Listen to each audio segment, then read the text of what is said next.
अर्चना aunty को invite करते हैं कि वो आए और सत्संग की शुरुआत करें। अर्चना श्रीवास्तव आंटी। जय गुरु जी। सबसे पहले इस पावन पवित्र दरबार में गुरु जी के चरणों में कोटि कोटि प्रणाम। आई हुई सारी संगत जी को नमस्कार, प्रणाम, जय गुरु जी। मुझे याद आ रहा था कि जब गुरु जी के एम्पायर स्टेट में, एम्पायर स्टेट तो सुधा आंटी का घर था, right? It was a residential property. तो बड़े मंदिर में तो बहुत जगह थी खैर, और सुधा आंटी का जो घर था वो ऑब्वियसली घर है, लेकिन गुरुजी ऐसे उसमें भी जगह बना देते थे, अकोमोडेट कर देते थे सबको, कि संगत आती जाती थी और आराम से एडजस्ट होते जाते थे सब। अंकल लोग, सिंगला अंकल, सबको ऐसे बिठालते थे। लेकिन जैसे जैसे नई संगत आती जाती थी, पुरानी संगत को पीछे पीछे पीछे और बाहर बरामदे में बैठने को बोला जाता था। तो आज मुझे वही सीन याद आ रहा था। I think it's time Guruji is streamlining everything, कि ये सत्संग का ये दरबार, जूम वाला दरबार, अब बहुत नई संगत से अच्छी बात है, गुरुजी की मर्जी है, बहुत नई संगत गुरुजी की ब्लेसिंग लेने के लिए ज्वाइन कर रही है। तो जो भी पुरानी संगत है थोड़ा सा पीछे हो जाएं, बैक सीट ले लें, नई संगत को आगे आने दें। तो I think I will do the same, और आफ्टर शेयरिंग सत्संग I will leave, so new people can join, new संगत can join and they can receive Guruji's blessings। तो ये हमने शुरू से देखा था कि संगत कितनी भी आ जाए गुरुजी अकोमोडेट करवा देते थे। कभी कभी तो ऐसा होता था कि हम जब लोगों को लेके जाते थे अपने साथ, तो हमारी गाड़ी में जगह नहीं होती थी, लेकिन गुरुजी सबको फिक्स उसमें कर देते थे, अकोमोडेट करवा देते थे। तो ये स्पेस का जो कॉन्सेप्ट है, ये भी गुरुजी के ही हाथ में होता है। गुरुजी विल स्ट्रीमलाइन एवरीथिंग। सो शुक्राना गुरुजी फॉर दिस। आज का इतना ब्यूटीफुल शब्द आपने चलवाया, गुरुजी ने चलवाया, खैर आपने तो चलाया सिर्फ, मतलब मेरे रोंगटे खड़े हो जाते हैं आज तक। ये उन शब्द में से है जो बिल्कुल गुरुजी के सामने बैठ के इतनी बार सुने हैं कि रोम रोम में बिल्कुल इंटरनलाइज हो गए हैं, आत्मसात हो गए हैं, बस गए हैं। एक एक इनकी लाइन से मुझे इतने सारे मेमोरीज हैं, एसोसिएटेड मेमोरीज हैं इस शब्द में। मैं ऊपर अपस्टेयर्स वाले फ्लोर पे गड़वी हाथ में लेके सेकेंड टाइम बैठी हुई थी। मेरे बगल में ही एक बहुत ही यंग से सिख संगत बैठे हुए थे, and he was so immersed in this शब्द। मतलब एक बार मेरी आंख खुली, मैंने उनकी तरफ देखा, मैं कहा कि कितनी इनके अंदर ये गुरु जी की ब्लेसिंग है, इतनी श्रद्धा, इतनी भक्ति के साथ में। मतलब he was so immersed in that शब्द। तो ये गुरुजी की मेहर थी हम लोगों के ऊपर, जब उस समय बैठ के ये शब्द सुनते थे। ये फिर नदर करे ते सिमरिया जाए, एक को नाम ध्याय मन मेरे, तुम करो दया मेरे साईं, सो सदगुरु प्यारा मेरे नाल है, ये सब। और ये सारे शब्द जो थे, ये बहुत ज्यादा रेगुलर गुरुजी के यहाँ चलते थे, और आज तक उनका वही इम्पैक्ट है, बिल्कुल वही इम्पैक्ट है, क्योंकि ये गुरुजी के ब्लेस्ड शब्द है। तो इसलिए सबसे पहले तो वही सुन के ही मुझे बहुत, एक शब्द सुनिए आप, लेकिन ध्यान लगा के बैठ के सुनिए, गुरुजी से कनेक्ट होके सुनिए, फिर आप देखिए कैसे वो शब्द आपके एकदम आत्मा में उतर के, और गुरुजी उसके जरिए, उसके माध्यम से आपसे कम्युनिकेट करते हैं। तो thank you so much Guruji for those beautiful days and memories and this शब्द टुडे। सो गुरुजी के यहाँ जब जाना शुरू किया और गए, गुरुजी की कृपा थी 2003 से 2007 तक रेगुलर जाना, कुछ भी हो जाए गुरुजी के यहाँ जाना, come what whatever, rain shine whatever, come what में। तो ये गुरुजी की मर्जी थी। तो उन दिनों क्या होता था, मैं देखती थी कि गुरुजी, फर्स्ट थिंग, गुरुजी अपनी मर्जी और अपनी टाइमिंग से आपको बुलाते हैं, राइट? एक होता है गुरुजी से जुड़ना, और एक होता है गुरुजी से जुड़े रहना।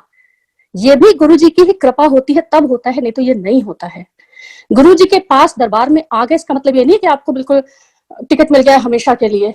गुरुजी भगा भी देते थे, और गुरुजी ऐसी लीला रचते थे जिनको उन्हें अपने पास नहीं रखना होता था, उनके लिए उनकी बुद्धि पे ऐसा पर्दा डाल देते थे, उनको ऐसा भ्रमित कर देते थे, इल्यूजन क्रिएट कर देते, फसाड उनका, अपनी डिविनिटी को हाइड कर लेते थे उनसे। तो कई लोग, तो मैं खुद पर्सनली बता रही हूँ, वो गुरुजी के यहाँ जाते थे, फिर उनको लगा this is such flashy flamboyant kind of guru, और इनके पास जा रहे हैं इतने दिन से। गुरुजी क्योंकि उनको चाहते ही नहीं थे कि वो रहें गुरुजी के पास में। कितने लोग तो ऐसे थे, गुरुजी के पास आए, उसके बाद भी किसी गुरु के पास चले गए, मतलब ये तो वही बात हो गई ना, सूरदास कहे कामधेनु तज छेरी कौन दुहावे। ये तो कामधेनु सामने है, उसको छोड़ के बकरी का दूध लेने गए हो, ये हालत है। बट अगेन ये गुरुजी की मर्जी थी, क्योंकि again I am quoting from autobiography of a yogi, जहां महावतार बाबा जी कहते हैं कि विकास की इस अवस्था में मैं तुम्हें स्वीकार नहीं कर सकता। तो मे भी उनका टाइम नहीं था, उनका जो एक विकास की अवस्था थी वो तैयार नहीं थे उस गुरु जी की परम शक्ति के लिए। तो ये गुरु जी की मर्जी थी कि जोड़े और उसके बाद जोड़े रखें अपने साथ। एम्पायर स्टेट की मैं बात कर रही हूँ, इवन एम्पायर स्टेट के कई सारे नेबर्स भी, वो तो गुरु जी के यहाँ ना आते थे, उल्टे वो ऑब्जेक्ट करते थे। और एक बार एक्चुअली कक्कड़ अंकल बाहर खड़े रहते थे, तो मेरे अंकल विकास अंकल, वो हमारा बेटा उसमें 2.5-3 साल का था, उसको लेके बाहर ही टहलते रहते थे, क्योंकि अंदर इतने छोटे बच्चे नहीं अलाउड थे, वैसे भी कहाँ बैठेंगे। तो मैं बैठती थी अंदर, तो वो थोड़ा सा टहलते हुए उधर साइड जाने लगे, आगे की साइड। तो कक्कड़ अंकल ने कहा, अंकल नेबर्स ना ऑब्जेक्ट करते हैं, तो इधर ही रहिए। तो ऐसा जरूरी नहीं था कि उस टाइम पे गुरुजी के जो बड़े क्लोज थे वो गुरुजी के यहाँ जाते ही थे और गुरुजी को मतलब मानते ही थे। अगेन ये गुरुजी की विश थी, ये सिर्फ गुरुजी की विश थी। जैसे चिराग तले अंधेरा गुरुजी ने बोला था, वही हालत थी। इनफैक्ट गुरुजी के एक नेबर तो अभी हमें 2 साल पहले यहाँ मिले, और अब वो इतने ज्यादा कनेक्टेड हैं, और वो उस टाइम पे नहीं थे। तो ये गुरुजी की टाइमिंग है, उनकी विश है कि आप जुड़ते हैं और कितना जुड़े रहते हैं, ये भी गुरुजी की मर्जी से होता है। गुरुजी अपने भगत को पहले तो बहुत अच्छी तरह से ठोक बजा के परख के लेते हैं। दूसरा, उसके टेस्ट भी बहुत लेते हैं। ऐसा नहीं है कि हर चीज बड़ा हंकी डोरी है बिल्कुल कि अरे बस अब हो गया, आ गए। गुरुजी इतने इम्तिहान लेते हैं शुरुआती दौर में ही। एक तो पहले वो देखते हैं कि आपके अंदर इफ बट कितना बाकी है अभी। तो क्या हुआ था कि हम जब शुरू में हमने जाना ही शुरू किया था, बहुत कम टाइम हुआ था, with in I think 2-3 months, तो हम गुरुजी के यहाँ जाते थे, सिर्फ देखते थे, पूछना आपस में तो कोई संगत कोई बात नहीं करती थी कि आप कितने टाइम से आ रहे हो, आपका क्या हुआ, आपको कैसे किया। जब गुरुजी खाली बोलते थे किसी संगत को बताने के लिए, तब वो बोलते थे। तो हम गए एक दिन और देखा गुरुजी जब बाद में मत्था टेकने के लिए जाते थे, क्योंकि गुरुजी की मर्जी से जाते थे, जाके मत्था टेकते थे पहले फर्स्ट थिंग, और उसके बाद गुरुजी से आज्ञा लेके मत्था टेक के तभी वापस आना होता था। तो सेकंड राउंड जो होता था लंगर के बाद वाला, तो उसमें गुरुजी के सामने गए, लाइन में लगे, गुरुजी बैठे हैं अपने आसन में, मुस्कुराते हुए, पैर के ऊपर पैर रख के, सारी संगत को अपनी नजरों से ब्लेस करते हुए, और एकदम सूर्य जैसे चमकते हुए। और उनके बगल की टेबल पे कुछ कार्ड्स रखे थे। तो हमें तो कुछ भी नहीं पता था, हम बहुत न्यू थे, और हम कुछ बात भी नहीं, इंटरेक्शन भी नहीं होता था, तो हमें कुछ नहीं, ब्लैंक स्लेट्स थे बिल्कुल, which was a very good thing. अब लगता है कि ब्लैंक स्लेट होना बहुत बहुत अच्छी बात है। तो गए, तो गुरुजी ने जैसे ही हमें देखा, जैसे इंतजार ही कर रहे हो हमारा, जैसे ही हमने मत्था टेका, बगल की टेबल से एक कार्ड उठाया और एक वही अपनी बड़ी डिवाइन सी स्माइल के साथ में रख दिया मेरे हाथ में, और वो था शादी का कार्ड। अब हम वो कार्ड लेके बाहर आ गए, और वो कार्ड हमने देखा, वो किसी की शादी का कार्ड था, गुड़गांव में ही, हम डेलर फेस 5 में थे, और वो वहीं पे आसपास कोई फार्म्स और समवेयर यू नो ऐसा था, उसमें था। अब ये था कि हमको पता ही नहीं कि ये किसकी शादी है, ना लड़के वाले को जानते हैं ना लड़की वाले को जानते हैं, हम बिल्कुल न्यू थे तो संगत में भी नहीं जानते थे। बट हमने एक बार भी पूछा नहीं, गुरुजी से पूछना तो बहुत दूर की बात है कि गुरुजी किसकी शादी है, कहाँ जाना है, हमने किसी संगत से भी नहीं पूछा कि ये किसकी शादी है या इसमें क्या करना है, जाना है। हम गए उस शादी में अच्छे से तैयार व्यार होके, बिल्कुल अच्छी तरह ड्रेसअप होके, बिकॉज दैट आई न्यू कि गुरुजी के पास आते हैं तो मतलब अच्छी तरह से आओ, साड़ी वाड़ी पहन के शगुन लिया, गए, पहुंच गए। अब वहां पे गए तो जब जाके खड़े हुए तो लग रहा है इधर उधर देख रहे हैं कि एक भी कोई तो जान पहचान का दिख नहीं रहा है, कि बस खड़े हुए हैं। लेकिन उसी समय जिनके घर में शादी थी वो आए, और जैसे ही हमने उन्हें बताया कि हमको गुरुजी ने भेजा है, मतलब उसके बाद उन्होंने इतने प्यार से, इतना अच्छी तरह से, बिल्कुल बहुत ही जैसे अपने कोई फैमिली का हो, बिल्कुल उस तरह से हमें स्टेज पे ले गए, दूल्हा दुल्हन से मिलवाया, शगुन दिया हमने, ये सारा कुछ किया। तो हमें उस टाइम पे ये थोड़ी पता था कि ये गुरुजी के ब्लेस करने का तरीका है, हमने तो सिर्फ ऑर्डर फॉलो किया टू द टी, हमने तो सिर्फ हुक्म माना, कभी भी ये सोच के कुछ नहीं किया कि ये करेंगे तो हमें ब्लेसिंग मिलेगी, कॉज एंड इफेक्ट नहीं था। कि अगर गुरुजी ने ये बोला है तो मतलब इसका मतलब ये है कि हमको गुरुजी ब्लेस करना चाहते हैं इस तरीके से। नहीं, ये दिमाग में भी नहीं आया। ये गुरुजी की इतनी बड़ी कृपा थी कि हमको बिल्कुल नहीं लगता था कि ये गुरुजी हमारा इस तरह से कल्याण कर रहे हैं। हमें बस हुक्म में रहना था, जो हुक्म किया गुरुजी ने बस हमें उसमें रहना है। इफ, बट, क्या, किंतु, परंतु, कहाँ, कैसे, व्हाट, वेयर, हाउ, ये सारे क्वेश्चंस दिमाग में लाने ही नहीं है, एकदम एज इट इज फॉलो करना है। तो ये गुरुजी के आई थिंक अब रियलाइज होता है मुझे, when I look back and realise Guruji के ये सारे टेस्ट करने के तरीके ही तो थे। कभी भी कोई भी ऐसा मौका नहीं था जब हमने कभी भी कोई भी सवाल पूछा हो, ना संगत से, ना सेवादार अंकल से, गुरुजी से तो खैर बहुत बहुत ही बड़ी बात है पूछना। तो ये हो गया। एज आई सेड कि बहुत सारी संगत काम के लिए आते थे, खाली उनके पास एक एजेंडा, एक मोटिव होता था कि हमारा ये काम है। मेरे ही कुछ जान पहचान में लोग थे, फिर वो जाते थे, उनका काम हो जाता था तो वो बस फिर जाना बंद कर देते थे। उनको लगता था इस काम के लिए गए थे, ये हो गया हमारा काम। ये भी गुरुजी की मर्जी थी, क्योंकि अगर किसी काम को लेके जाते हैं और गुरुजी को आप बार बार पेस्टर करते हैं, परेशान करते हैं मन में ही कि गुरुजी मेरा काम करा दो, तो गुरुजी ने बोला था मैं काम करा देता हूँ लेकिन अपने पास रखता नहीं, उसके बाद फिर भगा देता हूँ। तो काम होना और गुरुजी से जुड़ना ये दो अलग अलग चीजें हैं। आपके काम नहीं हो, बड़ी अच्छी बात है, इसका मतलब गुरुजी आपको अपने पास रख रहे हैं, जोड़ के रख रहे हैं, ये और भी अच्छी बात है, और भी बड़ी ब्लेसिंग है। सो ये उस समय के अनुभव हैं। बड़े मंदिर में एक तो पहली बात तो दिवाली जब एम्पायर स्टेट में 2005 वाली हुई थी, बहुत it's very close to my heart, क्योंकि गुरुजी ने हाथ में प्रसाद दिया था बुला के। कोई नहीं था उस समय, पहला राउंड लंगर का बाहर था, दूसरे में मैं बैठी थी पिलर के एकदम पास में, और मैंने आंख ऐसे करके देखा, गुरुजी के बगल में परात रखी थी और उन्होंने उसी समय हाथ के इशारे से बुलाया और उस हाथ परात में जो प्रसाद था उसको बिल्कुल हाथ से मिक्स करके मेरे हाथ में रख दिया था और मेरे हाथ पूरे ओवरफ्लो हो गए थे। वो बहुत ही क्लोज है, मेरे दिल के बहुत करीब है। तो क्या हुआ कि दिवाली से हमारा बहुत क्लोज एसोसिएशन था गुरुजी के यहाँ जाने का। जब गुरुजी के यहाँ बड़े मंदिर में बड़े फंक्शन होते थे तो उसके पहले संगत की सेवा, गुरुजी दर्शन देना पहले तो बंद कर देते थे, बिकॉज वो अपनी सारी शक्ति संगत को उस दिन जो एक्स्ट्रा बख्शीश देते थे उसके लिए संचित करके रखते थे। तो उस दिन गुरुजी का बर्थडे 2006, इसकी तैयारियां चल रही थी बड़े मंदिर में, और इतनी मतलब भव्य, इतनी खुशी की लहर रहती थी पूरी संगत में, इतना सबके चेहरों पे हंसी रहती थी, क्योंकि गुरुजी का बर्थडे है, बड़ा फंक्शन है बड़े मंदिर में, ये जैसे घर में कोई अच्छा बड़ा आयोजन और शादी ब्याह उस तरह से तैयारियां चल रही होती थी।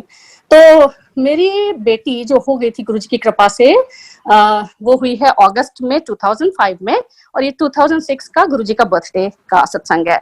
तो मैं मंदिर गई उसको लेके, वो छोटी सी थी और चलना शुरू कर दिया था उसने। गुरुजी के ब्लेस किए वो सारे बच्चे बहुत ही मतलब बचपन से ही शार्प एंड इंटेलिजेंट, और बहुत ही मतलब गुरुजी बहुत चुन के देते हैं।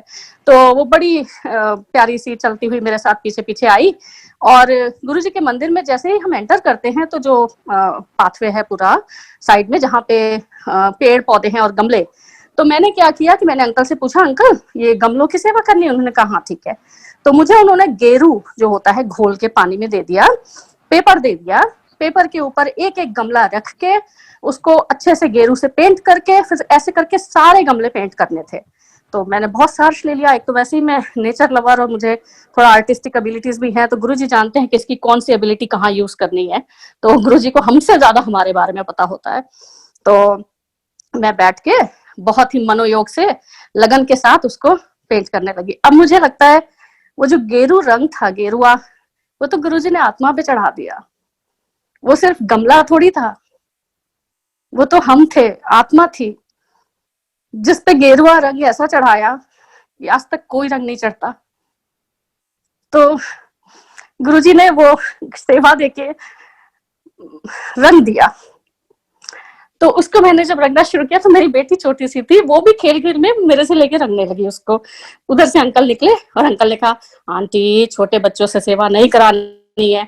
मैं कहा ओके ओके अंकल ओके। तो खैर वो सारे गमले रंग के रखे, और जब बर्थडे फंक्शन हुआ और हम लोग गए, गुरुजी आए, इतनी खुशी लग रही थी। वो गमले सुंदर सुंदर जो रंगे हुए रखे थे उनको देख के कि गुरुजी देख रहे होंगे इन गमलों को कि ये कितने अच्छे लग रहे हैं, ये गुरुजी की शोभा है सारी, ये गुरुजी ने किया है। तो इस तरह से हमारा मंदिर से बहुत जुड़ाव था। अब क्या हुआ कि गुरुजी ने समाधि ले ली थी, फिर भी मंदिर से जुड़ाव हमारा गुरुजी ने बना के रखा। तो जब गुरुजी की समाधि के बाद वाली दिवाली आई, तो ऑफ कोर्स दिवाली तो खैर एम्पायर स्टेट में भी नहीं, बड़े मंदिर में भी हमने सोचा कि सुबह ही चले जाते हैं। दिवाली के दिन सुबह सुबह नहा धो के तैयार होके चले गए। तो मंदिर में गुरुजी की समाधि जस्ट हुई थी, मंदिर में भी ज्यादा लोग नहीं आते थे। हमने गाड़ी लगाई और जो शू रैक होता था वो गेट के जस्ट बगल में एक शू स्टैंड होता था। सारी पुरानी संगत को याद होंगे ये दिन, आई एम श्योर। तो उसमें हम अपने से जाके अंदर शू रैक में मतलब जो जोड़ा घर था गेट के बिल्कुल बगल में लेफ्ट हैंड साइड पे अपने आप से जाके रखते थे। 8-10 जोड़े पड़े होते थे खाली, और वहीं से फिर हाथ धो के हम अंदर चले जाते थे। हम गए अंदर, पूरा मंदिर गए, परिक्रमा किया, मत्था टेका। जब सब करके बाहर आए तो सामने ही जो है अक्रॉस द स्ट्रीट जो एक राधा स्वामी का व्यास है, तो उसमें क्या था, दिवाली की वजह से वहां पे लोग लाइटें वगैरह लगा रहे थे फेंस के ऊपर चढ़ के।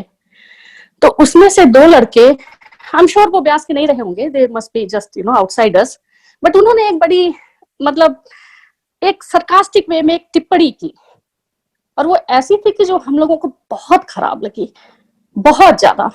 क्योंकि वो टिप्पणी का हम मैं यहाँ पे बोलूंगी नहीं, लेकिन उसका मतलब ये था कि भाई आपके मंदिर में तो कोई इस समय कुछ हो ही नहीं रहा, और हमारा देखो।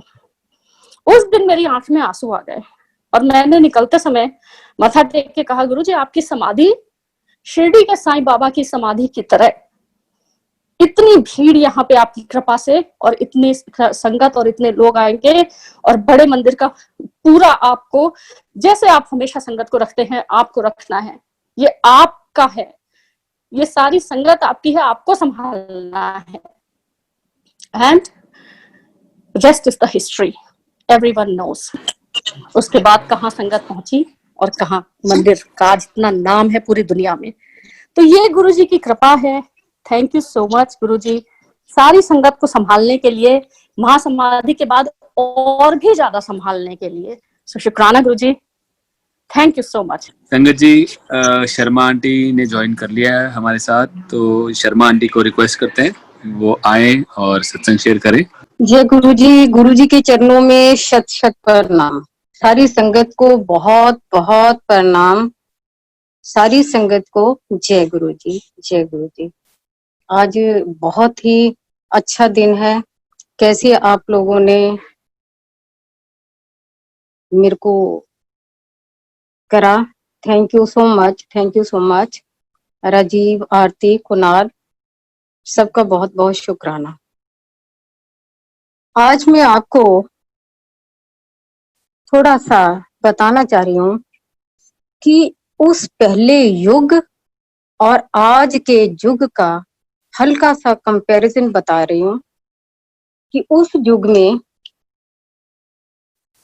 वो वक्त क्या था। उस वक्त 8-8, 10-10 भी बच्चे होते थे, और मदर को, फादर को कभी पता नहीं होता था कि इतने बच्चे हैं। कभी उन बच्चों के स्कूल में नहीं गए, कभी कहीं नहीं गए, और फीसें कितनी कम होती थी, 2 रुपए, 4 रुपए, 5 रुपए, ऐसी फीसें होती थी। और आज उस युग को कोई देर नहीं हुई। आज वो युग क्या है, आज हमारे पास सिर्फ 1-1, 2-2 बच्चे हैं। एक छोटी सी फैमिली है, और वो छोटी फैमिली 1-1, 2-2 बच्चे हैं, वो हमारे से संभालने नहीं जा रहे। हर आदमी परेशान है। उन्हीं 1-2-2 बच्चों से, जब फैमिली से 99% लोग उसी में उलझे हुए हैं, उसी में परेशान है। और ऐसे वक्त पे जब कलयुग, घोर कलयुग चल रहा, ऐसे मौके पे हमें गुरुजी का साथ मिला। गुरुजी का एक ऐसा साथ है, वो एक ऐसे ईश्वर हैं।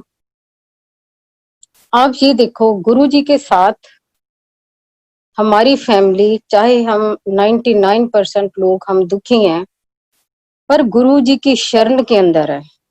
जो लोग गुरुजी की शरण के अंदर है, आज वो छोटे छोटे बच्चे, जिनके परिवार के टीनेजर्स बच्चे या छोटे बच्चे हैं, बड़े मंदिर में कैसे सेवा करते हैं। फैमिली को कितना रिलीफ है, बच्चे भी साथ हैं और मदर भी साथ है, फादर भी साथ है, सारी फैमिली के साथ वो बड़े मंदिर के अंदर सेवा कर रहे हैं। इससे बड़ी गुरु की रहमत क्या होनी है। जब आप श्रद्धा भाव से गुरु जी के साथ जुड़ जाते हैं तो सारे सुख उनके चरणों में। हमारी भावना अच्छी होनी चाहिए, हमारी श्रद्धा अच्छी होनी चाहिए। गुरु जी का मैं आपको बता रही हूं कि ऐसे युग में हम गुरु जी के साथ हैं, उस ईश्वर के साथ हैं, वो पल पल हमारे साथ हैं। गुरु जी कहते कि तुम एक हाथ तो बढ़ाओ मेरी तरफ और मैं 10 हाथ तुम्हारी तरफ बढ़ाता हूं। ऐसे ईश्वर कहीं मिलने हैं? ये ईश्वर भी बड़े कर्मों से और बहुत पुण्य कर्मों से हमें मिलते हैं। हमारा गुरु जी के पास कैसे आना हुआ, ये हमारे बहुत ही बड़े पुण्य कर्म होंगे कि कैसे हम उनके पास आए। गुरु जी के पास जब हम आए, बहुत ही कम संगत थी, बहुत कम संगत थी। सबसे पहले हस्बैंड आए, वहां का ऑरा देखा, माहौल देखा, इनको कौन लेके आए। ये भी सारी चीजें लिखित होती कि गुरु की शरण के पास जाओ या ईश्वर के पास जाओ तो कौन लेके जाता, या हम स्वयं जाते हैं। हमें कौन लेके गए? एम्बेसडर थे प्रेम सिंह, वो लेके गए। हम उनको मामा जी बोलते थे। जब फर्स्ट डे उन्होंने कहा कि शर्मा चल, आज तेरा कल्याण करना। इन्होंने सोचा कोई बिजनेस का कल्याण होना, ये तो कभी नहीं सोचा था कि हम किसी गुरु के पास जा रहे हैं। उन्होंने जगह फिक्स करी और वहीं जे पहुंच गए। जाके जब रास्ते में बुके फूल वगैरह बनवा लिए, सब कुछ कर लिया। जब देखा तो गुरु जी के दरबार में पहुंचे, बहुत ही कम लोग वहां बैठे थे। गुरु जी ने देखा और मामा जी ने मिलवाया कि जय शर्मा है। गुरु जी बहुत खुश हुए। उसी टाइम कोई संगत बैठी थी। गुरु जी ने कहा, ले शर्मा नु सुना, अपना सत्संग सुना शर्मा नु। इन्होंने सत्संग सुना। ये तो वैसे ही एक ऐसी नेचर के हैं, स्पिरिचुअल नेचर के हैं, इनको वहां बैठना बहुत ही अच्छा लगा। गुरुजी ने कहा कल आंटी नु भी लेके आए। अगले दिन इन्होंने मेरे को कहा कि बहुत ही अच्छी जगह, बड़ी स्पिरिचुअल जगह है, गुरुजी हैं और ऐसे वहां अंकल और आंटी बोलते हैं, और बुलाया गुरुजी ने। तो मैंने कहा ये आंटी अंकल कैसे? कहते नहीं, वहां सबको आंटी बोलते हैं। तो जब मेरे मन में आया कि मेरे को तो आंटी ना बोले, जब मैं गुरुजी के पास गई तो उन्होंने मेरे को मेरे नाम से बुलाया। कहने आ गई हैं पुष्पा, आंटी आ गई हैं। तो मेरे को बड़ा अजीब सा लगा कि इनको नाम कैसे पता चल गया। वो जानने जाना है, ये बातें हमें बाद में पता चली और हमें इतना अच्छा लगा। गुरुजी ने कहा कि रोज आया करो और हम रोज आने लग गए गुरुजी के पास। गुरुजी के पास जब आते थे, थोड़ी सी तो संगत थी और बड़ा अच्छा लग रहा था उनके पास। हमेशा यही तांग होती थी कब शाम हो, कब हम गुरुजी के पास जाएं। शाम होते ही हम 5 बजे अपने घर से चल पड़ते थे और गुरुजी के पास आ जाते थे। और मैंने 2-4 लोगों को देखा कि पॉकेट पे उन्होंने अपनी एक गुरुजी की छोटी सी फोटो लगा रखी है। मन में सोचा जी गुरुजी ही देते हैं फोटो, तो और कहाँ से मांगनी है। तो जब मैं विदा लेने लगी गुरुजी से, तो मैंने बड़े सहज भाव से कह दिया, मैं गुरुजी। तो उन्होंने मेरी तरफ देखा, मैं क्या अपनी एक फोटो तो दे दो। और उन्होंने देखते सारी मेरे को कहा, कमली जही ना होए ता तेनू की फोटो दी लोड़ है, तार नाल तार जोड़ी दी है हैं। तो वहां थोड़े कुछ लोग बैठे थे और मेरी समझ में कुछ नहीं आया कि भी तार से तार कौन सी जोड़नी है। तो मैंने सोचा भी शायद कोई इनके सिस्टम होंगे। और जब वो रहमत बरसाने पे आते हैं वो कैसे रहमत बरसाते हैं। उसी मंथ में एक दिन देखा उन्होंने, सिंगला अंकल को इशारा करा तो वो दोनों हाथों में स्वरूप लेके आया, वो छोटे छोटे जो क्लिप टाइप लगते हैं पॉकेट पे। जब वो लेके आया तो गुरुजी ने अपनी थाई पे सारे रख लिए और बड़े प्यार से उनको ब्लेस करने लगे हुए थे। मैं उनकी बाईं तरफ बैठी हुई थी, तो मैंने मन में सोचा कि आज एक स्वरूप तो मेरे को मिल जाएगा। ये मेरे लिए बहुत बड़ी बात थी कि एक स्वरूप मिल जाए। जब उन्होंने सारे स्वरूप को ब्लेस कर दिया, लिख दिया, तो दोनों हाथों से उठा के एकदम बड़ी तिखी निगाह से मेरी तरफ देखा उन्होंने। शर्मा आंटी, मैं क्या, हाँ जी, कर चोली कर पल्ला। मैंने हबड़ा दबड़ी जो भी चोली पल्ले करने थे करे, और उन्होंने मेरी चोली में ऐसे दोनों हाथों से बरसा दिए। जी, जब रहमत करने पे ईश्वर आता है, जब कह रहे थे कि तार नाल तार जोड़ी दिया, और जब ये तारें जुड़ती हैं उस ईश्वर के साथ, उस गुरु के साथ तारें जुड़ती हैं, उस टाइम कोई भी नजर नहीं आता। उस टाइम गुरु जी ही नजर आते हैं। उसी मंथ में उसी हमारा हाल जे हो गया, हमें पूरी गुरु जी की दीवानगी छा गई। हमें गुरु ही नजर आए, हमें कोई और नजर नहीं आता था। सारे काम उस टाइम हमें महसूस हुआ कि हम तो गुरु जी के पास सारा दिन रात हमारा गुरु जी के पास लग जाता, तो काम कैसे चलते हैं, कौन करता। उस टाइम हमें ध्यान नहीं था, ये काम गुरु जी ही करते थे। पर उनका एक डिसिप्लिन बना हुआ था कि सारा दिन कर्म करना बहुत जरूरी है। सारा दिन तुम अपना कर्म करो, अपने कारोबार पे जाओ, और शाम के टाइम फैमिली के साथ तुम मेरे पास आओ। उस टाइम छोटे बच्चे अलाउ नहीं थे और बूढ़े भी अलाउ नहीं थे। गुरुजी हमेशा कहते थे कि उनको घर बैठे ही ब्लेसिंग्स आ। हमेशा कहते थे गुरुजी कि परिवार का एक बंदा भी आ जाए ना, वो सारे परिवार ਨੂੰ ब्लेस कर ਦਿੰਦਾ, आस पड़ोसियों को भी, रिश्तेदारों को भी। इतनी किसकी पावर थी? गुरुजी की पावर थी। जब दरबार में एक ही मेंबर आ जाता था, उस टाइम कई ऐसे लोग थे, कईयों के पति नहीं मान रहे, कईयों की पत्नियां नहीं मान रहे, कईयों के बच्चे नहीं मान रहे, तो तभी गुरुजी ने कहा कि परिवार का एक मेंबर भी आ गया ना, तो सब का कल्याण करवा गया। अच्छा, उस टाइम मैं आपको बताऊं कि हमारा क्या हाल था उस दरबार के अंदर। हमें बड़ा शौक था गुरुजी को देखने का, करने का। शब्द चल रहे थे, यही जो शब्द आजकल चल रहे हैं, उनके ब्लेस करे हुए शब्द हैं, वो ही चल रहे थे। और हमारी उम्र के ऐसे तकाजा था, हमें, मेरे को तो समझ नहीं आ रही थी और ना ही समझने की कोशिश भी करी। हमारा ध्यान गुरुजी में रहता था कि गुरुजी क्या कर रहे हैं, गुरुजी क्या खा रहे हैं, क्या पी रहे हैं, क्या कपड़े क्या कैसे डालें, आज उनके शूज कैसे हैं, उनसे खुशबू कैसी आ रही है। और गुरुजी मुस्कुरा रहे हैं कि आज थोड़ा गुस्से में है। तो हमारा यही काम रहता था। और उस दरबार के अंदर हमें क्यूरियोसिटी होती थी कि गुरुजी आज किसका कल्याण करेंगे। वहां गुरुजी के दरबार में एकदम पिन ड्रॉप साइलेंस होता था, शब्द चल रहे होते थे।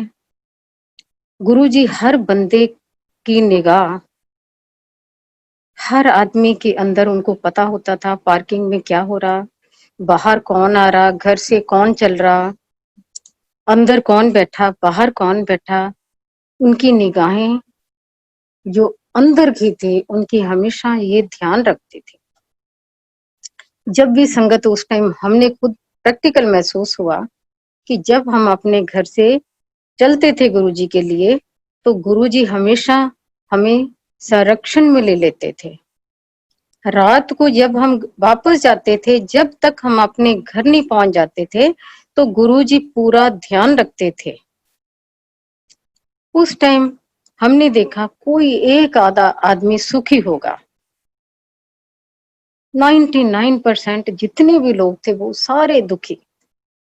किसी की कोई प्रॉब्लम, किसी की फैमिली की प्रॉब्लम, किसी की कैंसर की प्रॉब्लम, हेल्थ प्रॉब्लम, किसी की फाइनेंस की प्रॉब्लम, बच्चों की प्रॉब्लम, हर आदमी की प्रॉब्लम थी। कोई ऐसा बंदा नहीं था। पर हमने गुरुजी को देखा, किसी को भी बताने की जरूरत नहीं होती थी। गुरुजी अपने आप बुला बुला के उनके कल्याण करते थे। ऐसे ऐसे कल्याण करते थे गुरुजी, बड़े हमें इंटरेस्टिंग ये लगता था कि ऐसे कौन से ईश्वर है। उस टाइम हम उनको ईश्वर नहीं मानते थे, हम सिर्फ उनको गुरुजी मानते थे। और ये हमें पता था कि उनके पास कोई बहुत बड़ी पावर है। अब ये पावर की हमने खोज भी करी पर हमें कुछ नजर नहीं आया, ये गुरुजी कैसे, उनके पास कौन सी ऐसी पावर है। किसी ने कहा कि गुरुजी मेरे बेटे की शादी नहीं हो रही और ना ही हो सकती है। गुरुजी ने बेटे की शादी भी करी, उसको औलाद भी दी। किसी ने कहा गुरुजी मैं बैठ नहीं सकता। उस टाइम जितने भी ये लोग प्रॉब्लम थे ना, वो सारे वीआईपी लोग थे, क्लास 1 पीपल थे, एजुकेटेड लोग थे सारे। किसी ने कहा गुरुजी मेरे को डिस्क की प्रॉब्लम है, मैं जमीन पे बैठ नहीं सकती। गुरुजी ने 10 मिनट के अंदर उसको 10 बारी बिठा दिया, 10 बारी उठा दिया, जा रसोई चो पानी लेके आ जरा। उसको पता ही नहीं था, भूल गई वो कि मेरे को डिस्क की प्रॉब्लम है। किसी ने कहा गुरुजी मेरे को तो बहुत ही हाई शुगर है, मेरे को बहुत ही शुगर है। किसी ने कहा लो शुगर है। मतलब ऐसी वहां हेल्थ प्रॉब्लम थी, कोई ऐसा बंदा नहीं था जिसको कोई प्रॉब्लम ना हो। पर गुरुजी का ट्रीटमेंट करने के अलग ही मेथड होते थे, अलग ही उनकी होती थी थ्योरी कि किसको ट्रीटमेंट कैसे करना। उल्ट करते थे। किसी ने कहा कैंसर है गुरुजी मेरे को, मुंह का कैंसर है, तो उसको समोसे खिला दिए गरम गरम और मिर्ची वाले समोसे खिला दिए, वो ठीक हो गया। किसी ने कहा कि शुगर है, उसको 3 बारी प्रसाद दे दिया, जलेबी का, लड्डू का। तो जी ऐसे कौन से तरीके थे गुरुजी के जिससे उनका ट्रीटमेंट होता था। उनके ट्रीटमेंट के कई कई मेथड चेंज हुए। जैसे कभी माला से पहले करते थे, कभी पान के पत्तों से करते थे, उसके बाद लोटे से भी करना शुरू कर दिया। लोटा ये थोड़ी कि उन्होंने ज्यादा देर अपने हाथ में रखते थे, हल्का सा निगाह मारते थे लोटे में, ब्लेस हो जाता था लोटा। उस टाइम की बातें जब ये हम देखते थे बड़ा अच्छा लगता था। और हम अंदर से हमारे लिए एक बड़ा होता था, एंटरटेनमेंट भी होता था कि आज गुरुजी क्या करेंगे, आज गुरुजी क्या करेंगे। और हैरान भी होते रहते थे कि गुरुजी कर कैसे रहे हैं, ये लोगों को कर कैसे रहे हैं। ऐसे ऐसे लोग थे जैसे हार्ट के पेशेंट है, उनकी सर्जरी है, फौरन वो ठीक हो जाते थे। तो डॉक्टर्स जो एम्स के, मेदंता के, बतरा, जो डॉक्टर्स थे वो भी हैरान हो जाते थे कि पहले जो रिपोर्ट्स आती थी उनमें सारी बीमारियां आती हैं, जब ये लोग गुरुजी के पास आते हैं तो ये सारे बीमारियां इनकी खत्म हो जाती हैं। ऐसे कौन से गुरु हैं, वो भी गुरुजी के फॉलोअर बने डॉक्टर्स। उस टाइम सारे क्लास 1 पीपल थे, एजुकेटेड लोग थे। दूसरे लोग तो धोखा खा सकते हैं पर पढ़े लिखे लोग कभी धोखा नहीं खा सकते। जनरल भी थे, आईएएस ऑफिसर भी थे, मतलब सारे पढ़े लिखे लोग थे। जो गुरुजी के चरणों में बैठते थे। गुरुजी ने कभी किसी से भेदभाव नहीं करा, कौन बड़ा है कौन छोटा है, कभी भेदभाव नहीं करा।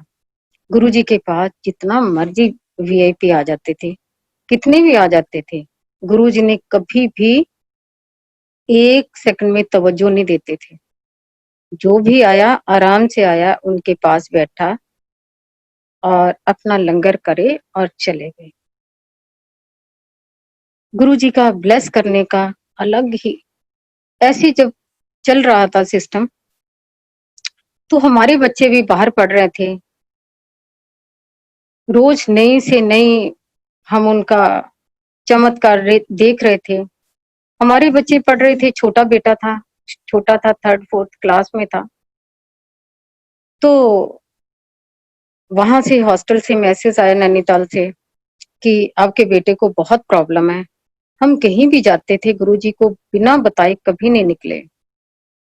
मैंने प्रसाद लिया गुरुजी के पास, मैंने कहा गुरुजी मैं नैनीताल जा रही हूँ। अच्छा, बेटे का मैंने बताया नहीं कि बेटे को ऐसे प्रॉब्लम है। बेटे को लेके मैं दिल्ली आई, आके मैंने डॉक्टर को दिखाया, डॉक्टर भी घबरा गया, सारी रिपोर्ट्स निकल के आई और कहता जी आपके बेटे के गल के अंदर पूरी पस है, वो कोई भी रूप ले सकती है, आप थोड़ा सीरियस हो जाओ। हस्बैंड बाहर गए हुए थे, डॉक्टर कहता उनको भी बुला लो। इतने में शाम को मैं बेटे को लेके गुरुजी के पास आई, नॉर्मल अंदर एंटर हुई। मैं शाम को जल्दी आती थी। जैसे ही मैं अंदर एंटर हुई, गुरुजी अपने रूम में बैठे हुए थे। गुरुजी कहते शर्मा आंटी, मैं क्या हाँ जी, तेरा मुंडा मैं ठीक कर देता है। तो मैं मन में हैरान हो रही थी कि मैंने तो इनको कोई प्रॉब्लम नहीं बताई और ये भी नहीं बताया कि मैं इसको लेके आई हूँ जहाँ ये बीमार है, तो ये कह रहे मुंडा ठीक कर देता। वही उनके साथ वहां कमरे में रूम में आंटी बैठे हुए थे मटकन, उनको गुरुजी ने अपनी जूठी चाय दी और चिप्स दिए, जा शर्मा आंटी दे मुंडे नु दे के आ। उस बच्चे ने चाय पी और गुरुजी के वो चिप्स जो बचे थे वो खाए। जब रात को मैं जाने लगी, गुरुजी कहते शर्मा आंटी, मैं क्या हाँ जी, कल मुंडे दे टेस्ट करवा लें। मैंने कहा ठीक है जी, और फिर भी नहीं मेरे को पता था कि ये बच्चा ठीक हो गया या कैसे है। जब नेक्स्ट डे गुरुजी का हुक्म तो हुक्म है, अगले दिन जब मैंने उस बच्चे के टेस्ट करवाए, उसकी रिपोर्ट्स देख के डॉक्टर भी हिल गया। उसने देखा तो कल तो सारे इसके टेस्ट ठीक नहीं थे, तो आज कैसे ये टेस्ट कुछ भी नहीं निकला प्रॉब्लम। और हमें तो पता था ये कृपा किसकी है। जब मैं आई वहां गुरुजी के मंदिर में आई, तो उनके पास जैसे आई, गुरुजी कहते देखिया कितना ठीक किया तेरा मुंडा। उस टाइम हम उनके साथ जो हमारी सफर था, जर्नी थी उनके साथ चल रही, तो ऐसा था कि जैसे हम किसी स्वर्ग के अंदर बैठ रहे हैं। हमें कोई होश नहीं थी, कुछ भी नहीं था, हम उनके रंग में रंग गए थे। ऐसे एक दिन मैं बता रही हूँ कि कब कैसे पता चला कि वो हमेशा मन की बातें बूझ लेते थे। ऐसी ऐसी बातें कभी हम घर में कर रहे हैं, कभी हमारा 1-1.5 घंटे का डिस्टेंस था गुरुजी के मंदिर और घर का।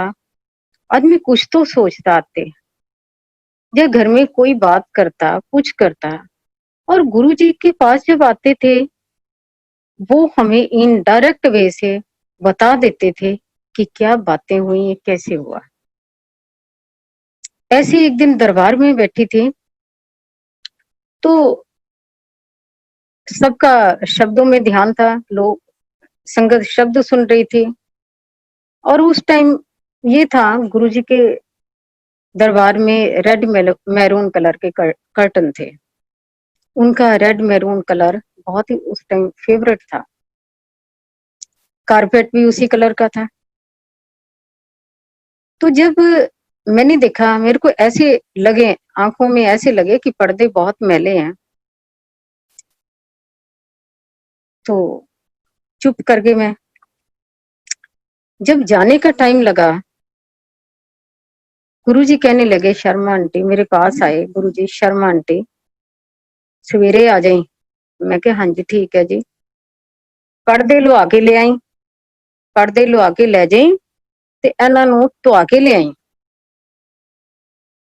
मैं तो हिल गई, मैंने कहा है ये, मैंने मन में सोचा तो इनको कैसे पता चल गया। ये उस टाइम हमारा सरप्राइज था कि ये गुरुजी कैसे सोच लेते कि मन के अंदर हमारे क्या चलता। थोड़े दिनों के बाद गुरुजी ने अपनी जितना ड्रेसेस होती थी सारी इकट्ठी करी। शर्मा आंटी, मैं क्या हाँ जी गुरुजी। ए चुक, उस टाइम तो गुरुजी के रूम में कोई पॉलीथीन पड़ा हुआ था, उसमें डाल डाल के दी उन्होंने। ए भी चुक, ए भी चुक, ए भी चुक, चल सारी इन्हां नूं धुआ के ले आई। मैं क्या ठीक है गुरुजी। उसके बाद रूटीन बन गई कि मैंने भी अपने अच्छे बैग लगा लिए ताकि उनकी ड्रेसेस अच्छी तरह आ जाए। पर जब जब भी वो मेरे को ड्रेस देते थे रात को अपना चेंज करने के बाद, वो हमेशा अपने हाथों से गुच्छू मुच्छू सी करके दे देते थे और मेरे आगे फेंक देते थे। और डालते कितनी देर थे, सिर्फ 2 घंटे 3 घंटे डालते थे। उनकी ड्रेसेस ज्यादा ऐसी होती थी, सिल्क की होती थी। हमेशा मेरे को कहते थे शर्मा आंटी, मैं क्या हाँ जी, ਏਦਾਂ करी इन्हां नूं मांड लगा के लेके आई, कड़क कर दे ड्रेसां नूं, कड़क कर दे। ठीक है गुरु जी। तो ये रूटीन होती थी। और मैंने भी घर में जाया, एक लड़का लगा रखा था ड्राई क्लीन वाला, उसकी रूटीन थी सवेरे आने की। राजू सवेरे 9 बजे आता था। रात को जब हम ड्रेसेस ड्राइंग रूम में रखते थे तो हमारा घर महक उठता था उनकी खुशबू से। सारे रूम में गुरुजी की खुशबू इतनी ज्यादा होती थी। सुबह उस लड़के ने आना और शाम को 5 बजे गुरुजी की ड्रेसेस दी जाता था। ये उनकी कृपा से होती थी, नहीं तो ड्राई क्लीन वाले कभी भी इतनी जल्दी ड्रेसें नहीं देते। वो हमेशा कहता था कि जब मैं इनकी ड्राई क्लीन करता हूँ, उसको मैंने हमेशा कहा कि भाई सुच्चे वे से ड्राई क्लीन करना इनका, हमारे गुरुजी हैं। उसने पूरा उस टाइम उनको ध्यान रखना कि कोई अपवित्र चीज ना लग जाए।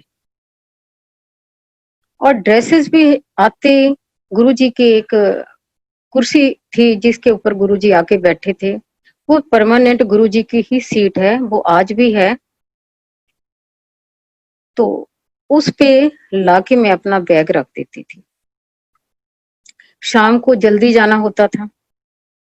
कहते ईश्वर को भी कई बार भक्तों की इंतजार होती है।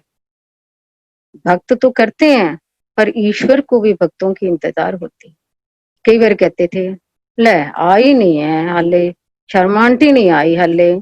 फिर थोड़ी देर बाद कहते थे, जो भी वहां सेवादार होते थे, ज्यादा जोशी अंकल होते थे, सिंगला अंकल होते थे, तो आई नहीं है। फिर कहते थे हाँ आ रही है, आ रही है।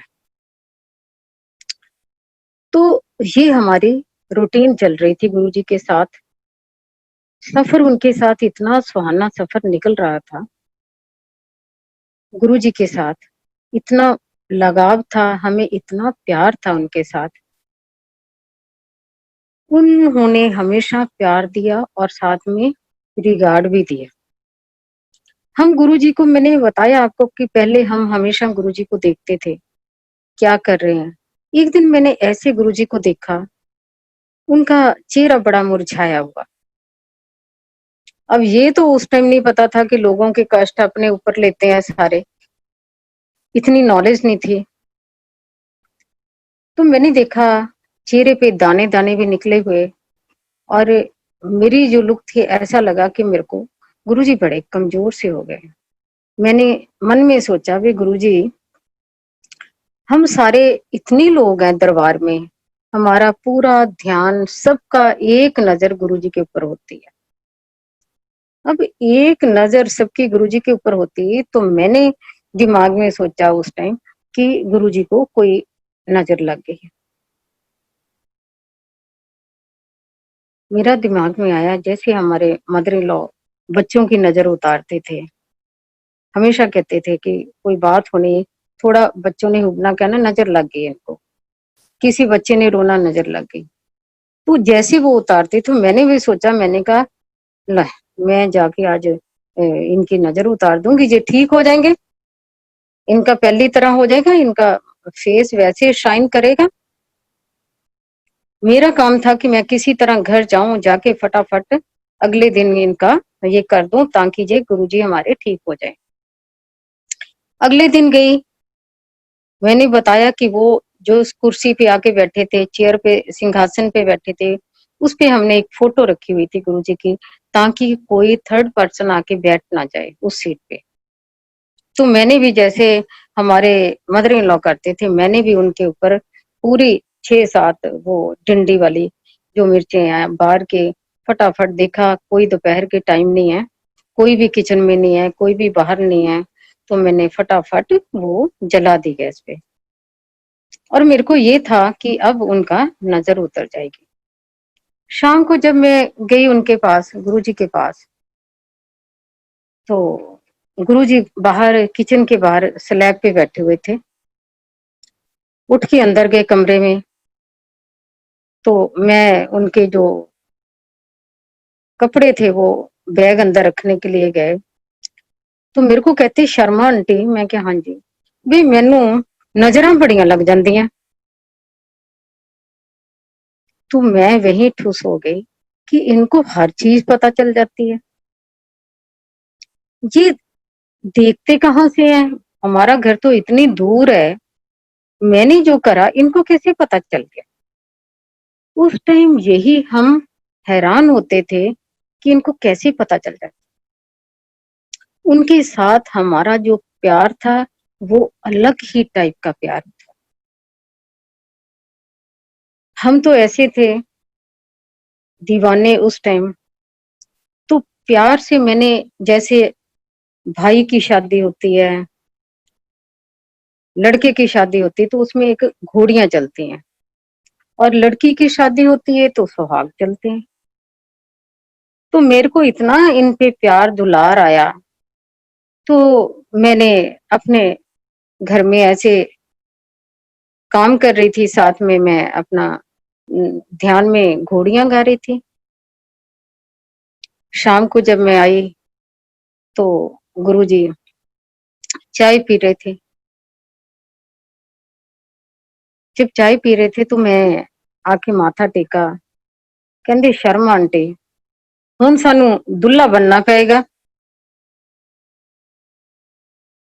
कई बारी जब हमने ऐसी बातें देखी गुरुजी, एक ही मिनट में इनको पता चल जाता, तो कई बारी हम डर गए थे। मैं डर गई थी, सोचना ही बंद कर दिया। मैं सोचूं कि मैं सोचती हूँ उनको पता चल जाता, कई बारी तो आदमी कुछ भी सोच लेता है, गलत बात भी सोच लेता, तो इनको तो फौरन पता चल जाती हर बातें। एक दिन ऐसे मैंने सोचा, उनके लेके आ रही थी कपड़े, रास्ते में मैंने सोचती हुई आ रही थी कि गुरुजी चोले तो दे देते हैं ड्राई क्लीन के लिए, इनके बाकी कपड़े कौन धोता होगा। जब मैं रात को जाने लगी, उस दिन उन्होंने चोला नहीं दिया, उन्होंने जो कपड़े निकाल के मेरे आगे फेंके, कहंदे है ले चुक, इन्हां नूं धो के ले आई। मैंने वो सारे ड्राई क्लीन के लिए दिए और अगले दिन वो लेके आई। क्या एक छोटी छोटी बातें उस टाइम गुरुजी सुन रहे थे। वो ऐसे कौन से ईश्वर हैं कि वो हमारे हर समस्या का हल करते हैं। ऐसे हमारी फैमिली बहुत बड़ी फैमिली, जॉइंट फैमिली थी। हमारे घर के बेटियां भी बहुत थी, अभी भी बेटी है हमारी एक, जिसकी अभी शादी करनी हमने। उस टाइम बच्चों में, बेटियों में सबसे बड़ी हमारी बेटी थी। तो हमें भी चिंता थी, और भी बेटियां भी थी कि इसकी शादी हम कर दें। गुरुजी को भी पता था, और गुरुजी के भी आना, बेटी आ रही थी। वो गुरुजी हमेशा कह रहे थे, शर्मा पंजाब दा मुंडा देख लो। तो ठीक है गुरुजी, ठीक है। उस टाइम इतनी तो अकल नहीं थी गुरुजी के होते, हमें इतना ही नहीं पता था। तो हम हमेशा ये देखते थे, कुंडली में विश्वास करते थे कि लड़के लड़की की कुंडली आपस में मिलनी चाहिए। जहां भी कुंडली मिलाए कहीं ना मिले, जहां भी कुंडली मिलाए नहीं कहीं ना मिले। ऐसे करते करते टाइम बीत गया। गुरुजी को सब पता था। एक दिन गुरुजी ने, जो एम्पायर स्टेट है, बाहर का बरामदा है, कहीं हम निकल रहे थे जाने के लिए। जो बाहर का बरामदा, वहां सेंटर में खड़े हुए थे, तो वहीं मैं खड़ी। उन्होंने कोई 15-20 मिनट इन्हीं बातों के ऊपर डिस्कस करा, शादी को लेके। एक उन्होंने ये जरूर कहा कि पेपर पढ़या कर। ये बात, उनकी कोई भी बात होती थी उसमें कुछ ना कुछ राज होता था। पेपर पढ़या कर। एक दिन बुधवार का दिन था, मैंने गुरुजी के आगे घर में झोली फैलाई। मैं क्या, करो अब कृपा करो। बाई चांस हमारा प्रोग्राम बन गया थर्सडे को गुरुजी के जाने का। जाना तो हमने था कि पेपर वगैरह, बेटी ऑस्ट्रेलिया जा रही थी स्टडी के लिए, पेपर वगैरह बनने थे। तो हस्बैंड ने कहा कि तुम जा रहे हो उसी साइड में, तो गुरुजी की लस्सी भी ले जाओ। तो हमने कहा ठीक है। ये 12 अगस्त की बात है, गर्मियों के दिन थे। हम गुरुजी का लस्सी ली, डोलू लिया, और हम पहुंच गए एम्पायर स्टेट में। तो इतने में बाहर खड़े तो अंदर से अंकल आए।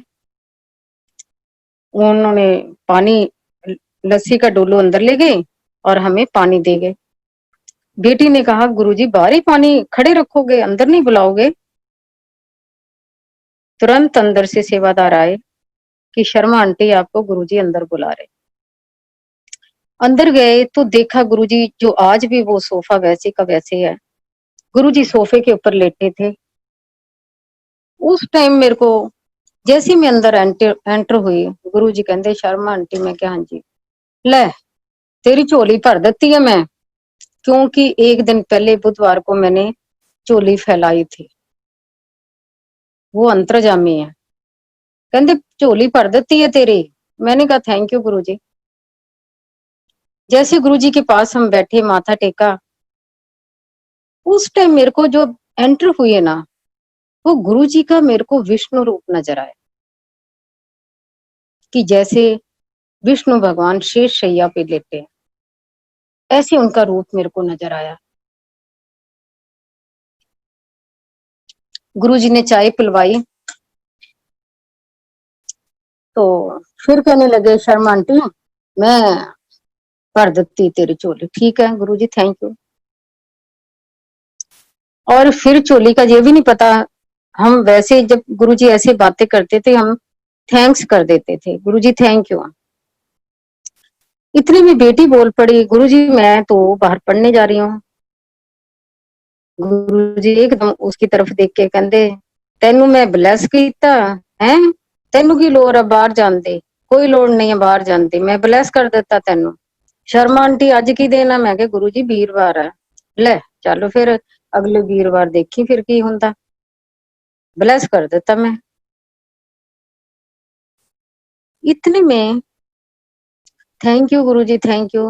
2 बार चाय पिलाई गुरुजी ने, हम वापस आ गए। वीरवार, शुक्रवार प्रोसीजर चालू। शुक्रवार शाम को आके मैंने बताया, गुरुजी ऐसी ऐसी बात है। शनिवार को, इतवार को, जैसे जैसे बात आगे बढ़ रही तो मैं डेली आके गुरुजी को रिपोर्ट देती थी। गुरुजी हमेशा मुस्कुराते थे, देख दी जा हुण, देख दी जा। ठीक है गुरुजी। ये देखो गुरुजी अपने वादे के पक्के हैं। अगले वीरवार उन्होंने कहा था कि अगले वीरवार तक देखिए, एक वीरवार ब्लेस करा और अगले वीरवार बच्ची का रोका हो गया। जब वो दाता रहमत बरसाने पे आता, उस टाइम हमारी जो चोली है वो छोटी पड़ जाती है।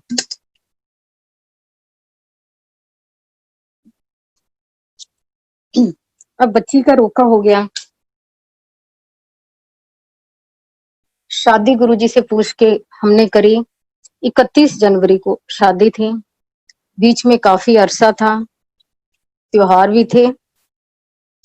जब शादी का सारा सिस्टम गुरुजी से सारा पूछा करा, उनकी गाइडलाइन में था। गुरुजी ने बेटी से प्रॉमिस करा हुआ था कि मैं तेरी शादी ते आवांगा। वादे के तो मैंने पहले ही बताया कि बहुत पक्के वादे के, वो आज भी वादे के बहुत पक्के हैं। ये नहीं कि उस टाइम थे, वो आज भी वादे के पक्के हैं। उस टाइम गुरुजी ने कहा कि मैं आवांगा। हम गुरुजी को कार्ड लेके गए, सारे बताने गए, शादी बड़े ट्रेडिशनल वे से बताने गए। सारी प्रात में जैसे उस टाइम अपने मायके में शादी बताने जाता है इंसान, वैसे हम गए। बेटी हम दोनों थे गुरुजी के रूम में। हम 4-4:30 बजे का टाइम था। गुरुजी ने जल्दी बुलाया था, उनको पता था कि आना। उन्होंने कहा कि कल 4-5 बजे के करीब आ जाइयो। गुरुजी के रूम में बैठे और इतने में उन्होंने देखा कि मेरे हाथ में कुछ है, तो कहते ऐ की है। मैं कहा गुरुजी ये है। फिर मैंने बताया कि बेडशीट है, ले बिछा दे मेरे बेड पे। मैंने उनके उसी टाइम बेड पे बिछा दी। सर्दियों के दिन थे, वुलन थी वो। ये श्रद्धा भाव के भूखे हैं। गुरुजी को कुछ नहीं चाहिए, प्यार चाहिए और श्रद्धा चाहिए। बेशक एक तिनका उनको, एक फूल की पत्ती ही क्यों ना हो, वो श्रद्धा से अर्पण करी हो, वो भी उनके लिए बहुत बड़ी बात है। गुरुजी उठे, कार्ड उनको दे दिए सारे। गुरुजी ने अपनी अलमारियां खोलनी शुरू करी और ऐसी ऐसी चीजें निकाल के मेरे आगे फेंकी। शर्मा आंटी, मैं क्या, हाँ जी गुरुजी। ए ले चुक, ए फड़, ए कुड़ी दे ब्याह ते सला ले। मैं क्या ठीक है गुरुजी। ए देख, ए रंग तेनू ठीक लगेगा, ए ले। मेरे आगे ढेर लगा दिया। इतने में उन्होंने देखा स्पोर्ट्स शूज रेड कलर के निकाले। ये एकदम ब्रांड न्यू शूज थे। ए ले पकड़, ए अपने प्राहुणे नू दे दे। प्राहुणा मीन्स दामाद को दे दे शादी से पहले। ठीक है गुरुजी, थैंक यू थैंक यू। गुरुजी ने हमारी ऐसी झोलियां भर दी और हम वापस घर आए। जब आए तो गुरुजी, ये देखो वादे के पक्के। उस दिन बहुत ही चिल्ड डे था, बहुत ठंडा दिन था। बारिश हुई सुबह। गुरुजी कैसे बारिश को बरसाते भी हैं और कैसे उसको स्टॉप भी लगाते हैं। सुबह से ओपन में शादी थी, कैसे दोपहर के टाइम उन्होंने खिलती हुई धूप निकाली। शाम के टाइम वो इतनी ठंड के अंदर वो आए और शादी में काफी देर वो रुके। जैसे वो अपने सिंहासन पे बैठे, उसी टाइम लाइनें लग गई वहीं शादी के अंदर ही। भूल गए हम सब कि शादी हो रही है। हमारा ध्यान ही गुरुजी के अंदर था। गुरुजी ने बहुत ही ब्लेस करा, वो शादी ही ब्लेस करी। उस बच्ची को, दामाद को, दोनों को बहुत ही ब्लेस करा। अब शादी हो गई। एक मैं आपको बात बताऊं, जब जितनी भी गुरु दरबार में बेटियों की शादी होती थी, गुरुजी एक हमेशा शिक्षा यही देते थे कि बेटियां अपने घर में सुखी रहें। उनको ज्यादा आने की जहां गुरु दरबार में नहीं था। एक संगत हमारी बड़ी क्लोज संगत थी, उनकी बेटी की शादी हुई और वो 2 दिन के लिए रहने आई, 2-4 दिन के लिए। तो वो गुरु दरबार में आती थी तो गुरु जी कहते तू जाना नहीं सौरे हुण, सौरियां दा ध्यान रखो। गुरु जी को यही था कि बेटियों की जैसे शादी होती वो अपने परिवार में रहें और सुखी रहें और अपने माता पिता की सेवा करें, सास ससुर की सेवा करें, अपने पति की सेवा करें। यही हमेशा गुरु जी का लक्ष्य होता था।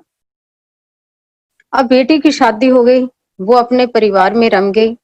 उनकी एक बेटी हुई, वो भी गुरु जी की कृपा से एक बड़ी अच्छी सोल है। जैसी बेटी हुई उसके बाद वो बेटी 5-6 साल की हुई तो देखा तो दामाद हमारे बीमार हो गए। जब दामाद बीमार हो गए, उनका बड़ा क्रिटिकल टाइम था। ये बात वो है गुरु जी के जाने के बाद। अब मैं आपको ये बताना चाह रही हूँ कि गुरु जी का कभी मत सोचो। गुरु जी तो पल पल हमारे साथ है। जब वो फिजिकल बॉडी में थे ना, उससे 1000 गुना ज्यादा उनकी अब प्रेजेंस है। अब दामाद बीमार हुए, बहुत क्रिटिकल कंडीशन थी, आदमी सोच भी नहीं सकता। हमारी तो आवाज ही बंद थी। गुरुजी ने कैसे उनको ब्लेस करा। गुरुजी ने ड्रीम में उनको कहा कि तेरी उम्र एने साल सीगी ते मैं हुण पुट्ठी कर देती है, पुट्ठी कर देती कि फुल कर दी।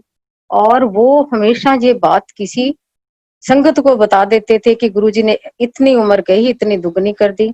फिर गुरुजी ने ड्रीम में उनको कहा कि कमलिया दसिया ना कर, मैं तेनू ब्लेस किता, ये गल दसिया ना कर। तो ये गुरुजी की पावर है।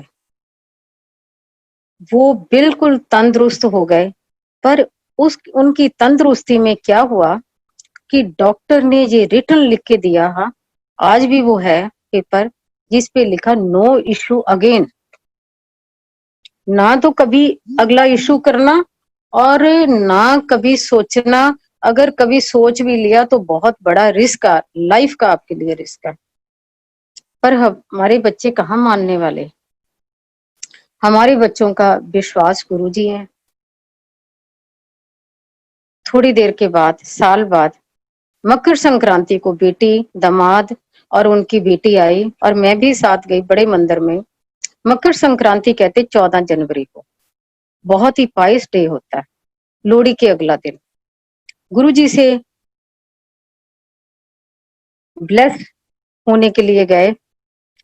इतने में जो हमारी नाती है, बेटी है उनके, उन्होंने बाहर निकल के मेरे को कहा कि नानी अंदर बारिश हो रही थी। मैंने कहा बेटा बारिश तो नहीं हो रही थी, अंदर कैसे बारिश। कहती मेरे ऊपर तो बहुत बूंदें गिर रही थी। तो मैं तो समझ गई कि गुरुजी ने ब्लेस करा। पर उस बच्ची ने कहा कि नानी आप किसी को मत बताना, मैंने गुरुजी से आज एक चीज मांगी। मैंने कहा क्या। कहती मैंने कहा गुरुजी मेरे को मेरा भाई दे दो। जब उसने ये भाई मांगा होगा तो उसी 1 सेकंड के अंदर गुरुजी ने वो कृपा बरसा दी। तभी उसके ऊपर अमृत वर्षा। मैं समझ गई। एक मकर संक्रांति को वो लोग गुरुजी के पास आए और अगली मकर संक्रांति को अपने बेटे का माथा टिकाने के लिए गुरुजी के पास गए। अब ये बताओ ऐसी कौन सी शक्ति है, ऐसा कौन सा आजकल आपने देखा होगा या सुना होगा अपनी जनरेशन से, ऐसी कौन सी ईश्वर धरती पे आए जो ये काम कर देते हैं। इम्पॉसिबल को पॉसिबल वो कैसे बना देते हैं। गुरु जी के दरबार में ऐसा कोई समस्या नहीं है जिसका हल गुरुजी नहीं करते। उनके लिए बड़ी जे छोटी छोटी चीजें हैं। जितनी हमारी लाइफ की समस्या है ना, वो किसी भी लेवल की है, पर गुरुजी के लिए वो समस्या बहुत छोटी छोटी है। एक दिन गुरुजी कहते ਇਹ छोटी छोटी चीजां मंगते रहंदे आ। ਜਿਹੜੀ असली चीज है वो तो कोई मंगता नहीं है। असली चीज क्या थी? गुरु जी। जब हम और एक हम मनुष्य, हमारी जो तस्वीर है वो मनुष्य की है, हम मांगे बिना रह ही नहीं सकते। थोड़ी सी दिक्कत होती फौरन गुरु जी को डिमांड कर देते, गुरु जी ये बात है, गुरु जी ये बात है, गुरु जी ये बात है। वो कहते हैं कि अगर आप ईश्वर को ही मांग लो, गुरु को ही मांग लो, तो सारी समस्याओं का समाधान एक रोई में ही हो जाए। जब हम गुरु जी को मान ले, गुरु जी को मानने का मतलब कि हम पूरा सरेंडर कर दें कि गुरु जी आप हैं, आप ही हमारी जितनी समस्याओं उनका हल भी आप ही हैं। हमारा फिर पता क्या काम है? हमारा काम है सिर्फ सिमरन करना, गुरु जी का सिमरन करना। गुरु जी ब्रह्मा भी वही हैं, विष्णु भी वही हैं, महेश भी वही हैं, उनके अंदर वो सारे रूप हैं। हम जब गुरु जी का सिमरन करते हैं उस टाइम हमारी अंदर की जो वाइब्रेशन है वो ऑटोमेटिक चेंज हो जाती है। जितना सिमरन करोगे उतना आपके अंदर नेगेटिविटी खत्म होगी। गुरु जी कहते हैं 5 चीजें हैं इंसान की: काम, क्रोध, लोभ, मोह, अहंकार। सबसे बड़ा कारण है अहंकार। गुरु जी की भक्ति इस कलयुग के अंदर एक ऐसी भक्ति है कि सबसे पहले जब हम उनकी शरण में आते हैं वो सबसे पहले अहंकार को तोड़ते हैं। अब मैंने देखा जितनी भी संगत है हमारी जो अब जुड़ी है, कोई भी संगत देखो, सारी संगत लाखों है चाहे करोड़ों संगत है, वो सारे गुरु जी का एक परिवार है। गुरु जी ने अपनी संगत को एक माला के अंदर परोया हुआ है। हमारी संगत जो है वही असली परिवार है। वो हमेशा हमारे दुख सुख में खड़े हैं। गुरु जी का आपको बता रही हूँ कि जैसे उस टाइम बड़ी बेटी के सत्संग है, बेटे के सत्संग है, कैसे प्रसाद को बढ़ा देते हैं। एक मैं छोटा सत्संग बेटे का सुना रही हूँ। बेटे का मैं ये बताना चाह रही हूँ कि उस टाइम बच्चे किस भावना से थे, बच्चों के अंदर कैसे गुरु जी की भक्ति थी। एक छोटा बच्चा होने के नाते भी, बच्चा भी घर से दूर था, उसको हमने एक स्वरूप दे रखा था जो उसने बच्चे ने अपनी क्लास में डेस्क के अंदर लगाया हुआ था। और वो सवेरे उसको आदत थी माथा टेकने के। जितनी बारी कोई बात होनी माथा टेकना, करते करते बात उसकी सारी क्लास में फैल गई कि वे शर्मे के गुरुजी हैं। सारे बच्चे माथा टेकना शुरू हो गए। ए सेक्शन में था, बी सेक्शन में भी वाले माथा टेकना शुरू हो गए, सी सेक्शन वाले भी माथा टेकना शुरू हो गए। वे शर्मे के गुरुजी, बहुत पहुंचे हुए गुरुजी है। उन बच्चों के लिए तो उस टाइम वही बहुत बड़ी बात थी। और शाम के टाइम 4 और 5 के बीच में गुरु जी की खुशबू वहां तक पहुंचती थी। हमेशा बच्चा कहता था फोन पे कि मम्मा मेरे को रोज गुरु जी की गुलाब की खुशबू पहुंचती। गुरु जी पूरा ध्यान रखते थे। वो बच्चा हमेशा गुरु जी को लेटर लिखता था, हफ्ते में 2-3 लेटर उसने लिख देने। घर में लिखे ना लिखे पर गुरु जी को लिख देता था। गुरु जी को कई बार अपने जो दोस्तों की शिकायतें भी लिख देता था कि गुरुजी उसने मेरे साथ ऐसे बुल्ली करी है, गुरुजी ऐसे बात हुई है। तो गुरुजी को एक ऐसे कई बार लिखता था, गुरुजी की फोटो लेटर में बना देता था पूरी डिटो शक्ल, और अपने आप को उनके चरणों में बिठा लेता था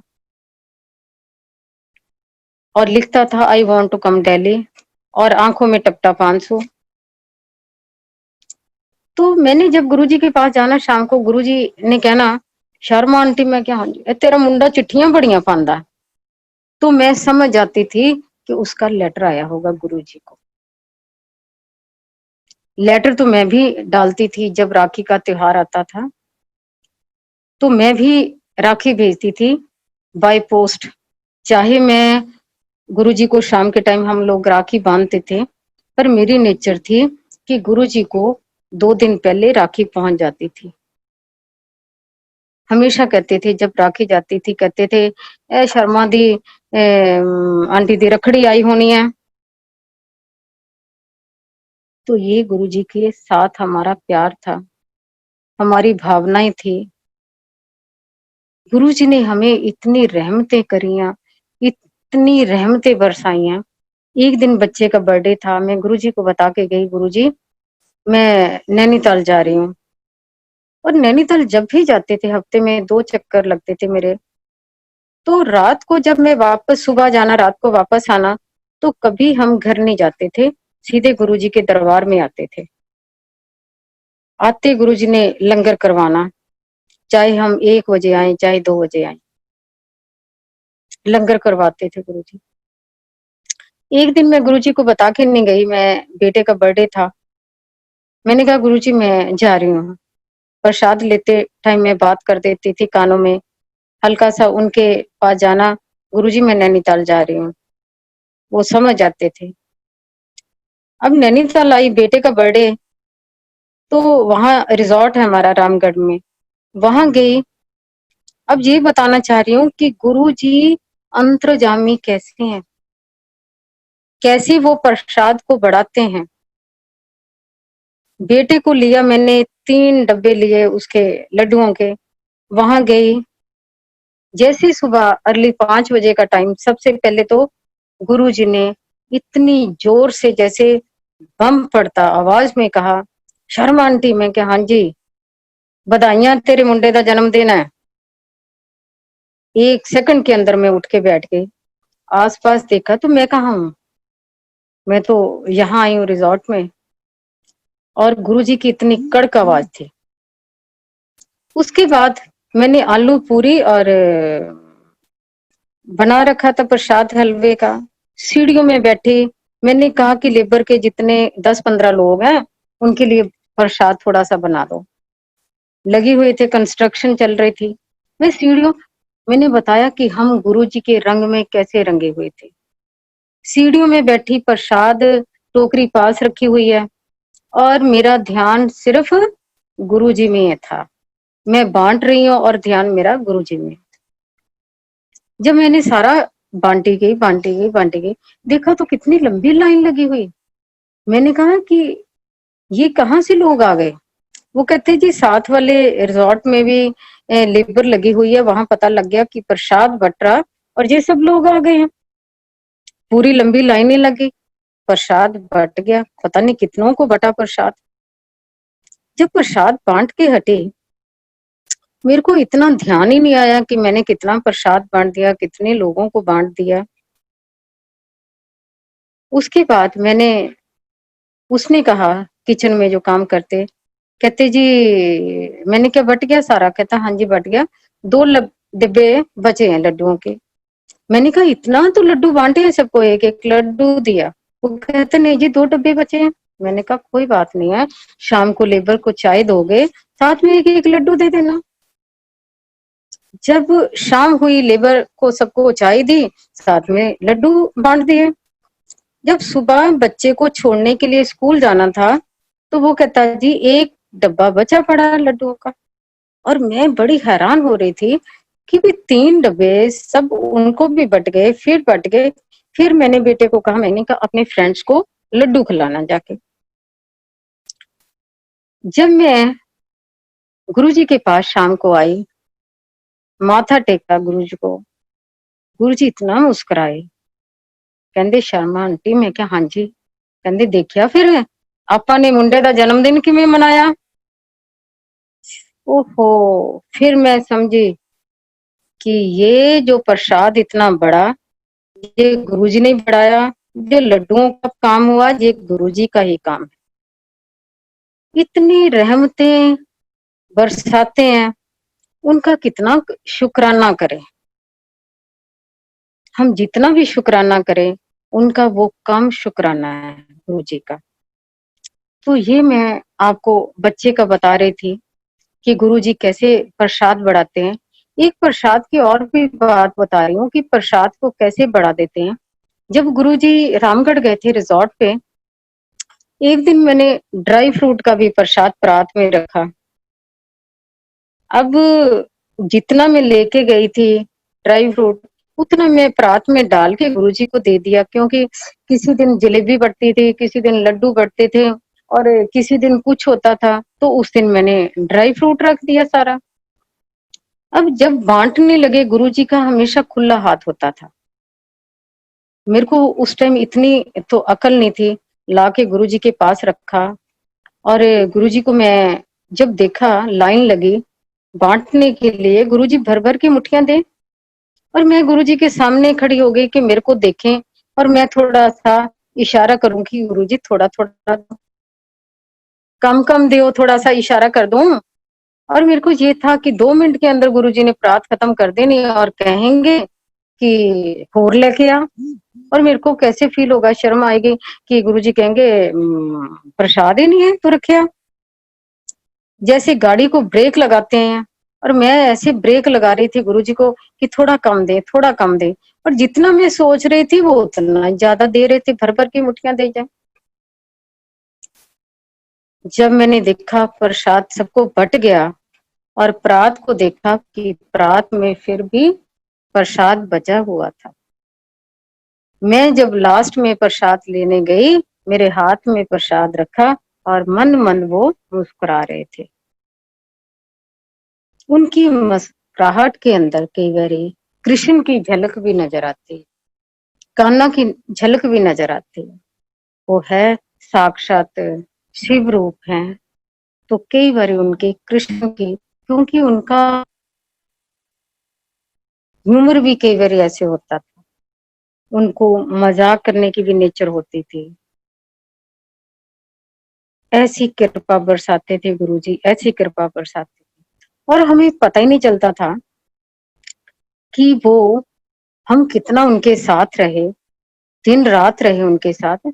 और हमें उन्होंने भनक भी नहीं लगने दी कि मैं कौन है। बताया जरूर है उन्होंने, तो हम ये उस टाइम सोचते थे हमें गप्पे मारते, ऐसे थोड़ी होता। कहते 1 to 1 दर्शन हो साडे, रब थोड़े सामने बैठा है, थानू गल पता ही नहीं चलता। तो हम सोचते थे ऐसे गुरुजी कह रहे हैं। ऐसे जैसे गुरुजी के साथ एक दिन कई बार कहते थे गुरुजी, शर्मा कट गड्डी चलते हैं, बड़े मंदिर चलते हैं रात को। अब गाड़ी निकाली, गुरुजी बैठे और मैं भी बैठ गई। अब बैठ गई मैं भी, जैसे जा रहे हैं, बड़े स्पीड ब्रेकर होते थे उस रोड पे, गुरुजी को सब पता था कितने स्पीड ब्रेकर। शर्मा गड्डी हौली चला, तेनू नहीं पता इन्ने स्पीड ब्रेकर थे। ठीक है गुरुजी। और मैं गुरुजी की और इन दोनों की बातें सुनती थी कि हाँ भी क्या बातें आपस में हो रही हैं। तो इतने में गुरुजी इनको कहते हैं, शर्मा ए केड़ी जगह है। तो इन्होंने हल्का सा देख के बाहर देखा कि गुरुजी ए थे फतेहपुर बेरी है। गुरुजी कहते इथे तक मेरिया लैना लग जानी है। तो मैं पीछे बैठी, गुरुजी को पीछे से पकड़ा भी हुआ था, तो मैं मुस्कुरा रही थी। वो सब, अब वो तो अंतर्जामी थे कि हम क्या सोच रहे हैं। तो आदमी सोचे बिना तो रह नहीं सकता।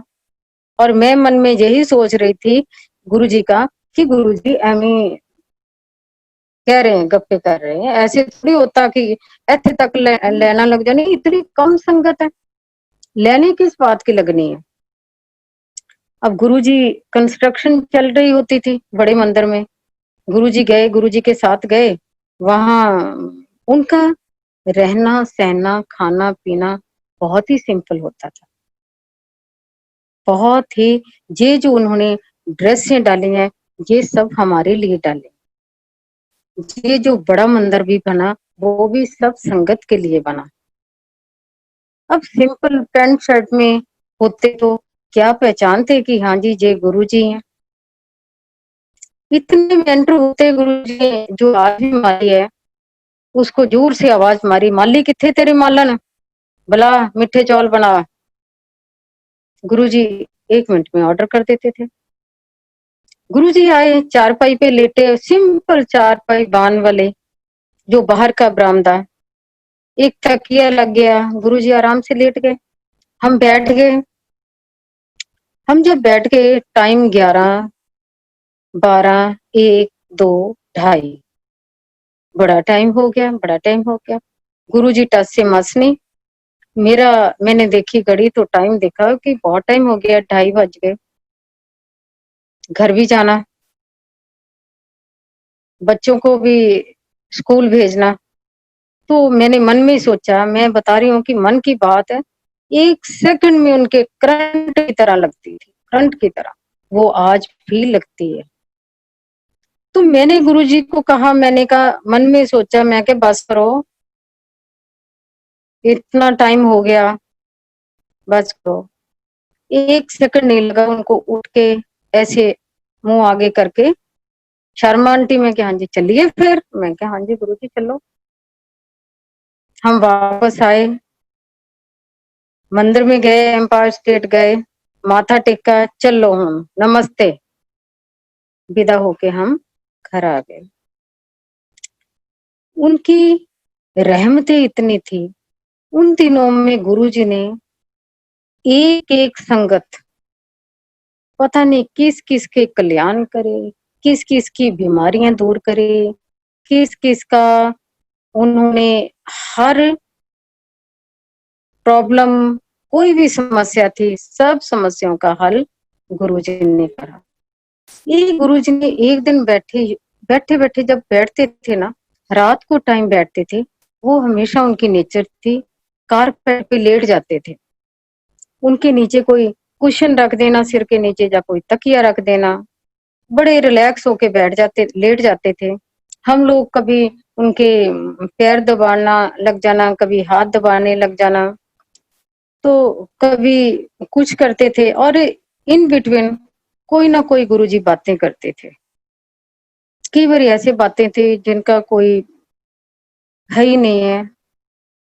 एक दिन ऐसे कहते बैठे बैठे, कहते 3 चीजां बरसनियां आने वाले टाइम च, डिप्रेशन, डाइवोर्स, कैंसर। जिद्दां बारिश होंदी है ना, ये चीजां ऐदां बरसनियां।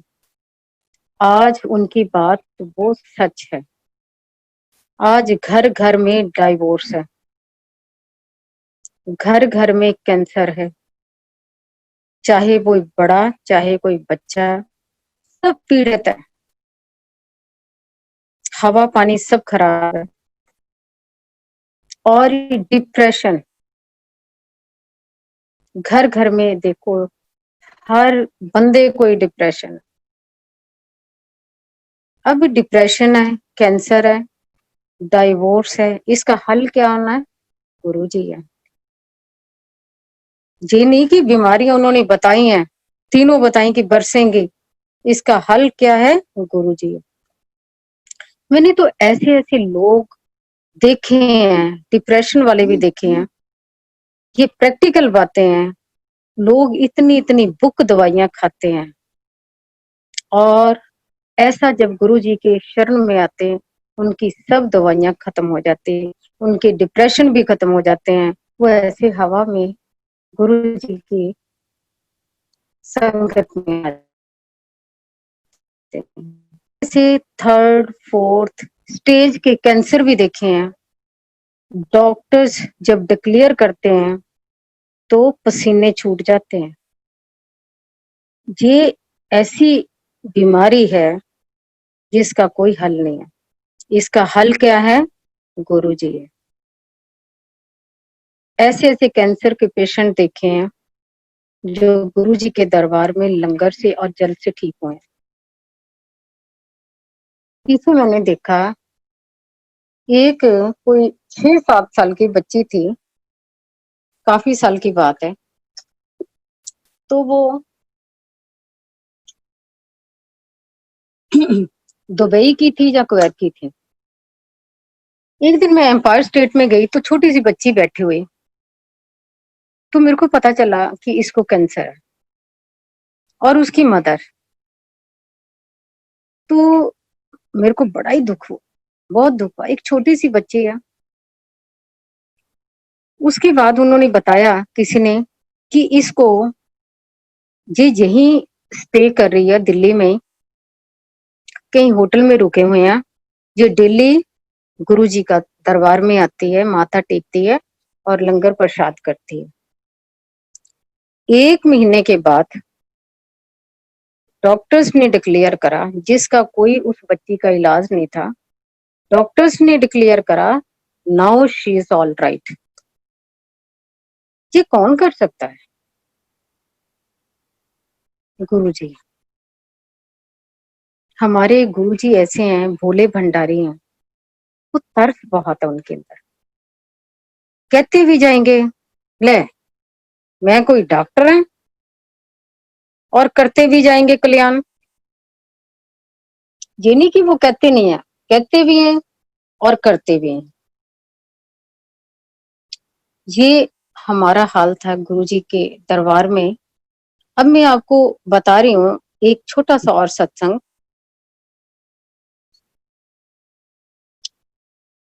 बड़ी बेटी का भी सुनाया, बेटे का भी सुनाया। अब छोटी बेटी का सुनाती हूँ। वो बेटी लाजपत नगर रहती है। एक दिन, उनके 2 बेटे हैं। जब उनका छोटा बेटा हुआ, अब घर में 7 जनवरी को हुआ, जनवरी के फर्स्ट वीक में हुआ, तो घर में बच्चा जब आता तो घर का माहौल कैसा होता आपको पता। जो बड़ा बेटा था उसका, वो नेग्लेक्ट हो गया। सर्दियों के दिन था, खांसी जुकाम बुखार, होश ही नहीं है किसी को। आज छोटे बच्चे की आज छठी है जी, आज 5वीं है जी, आज 11 दिन का बच्चा हो गया, कोई फंक्शन हो रहे, खुशियां हो रही हैं घर में। माँ को वैसे होश नहीं होती कि हाँ भी फंक्शन चल रहे हैं।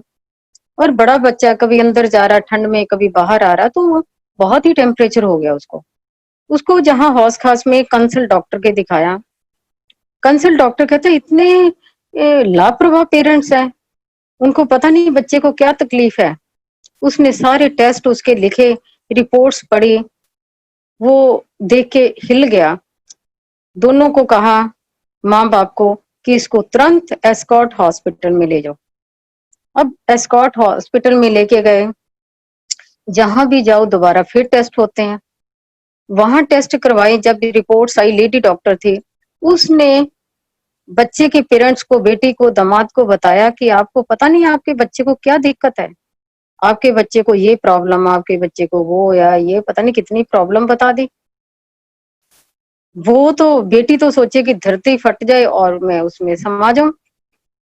माँ बाप को कितना दुख पहुंचता कि 7-8 साल का बच्चा, 7 साल का बच्चा, इतनी लाडों से पाला हुआ बच्चा, और उसकी ये कंडीशन है।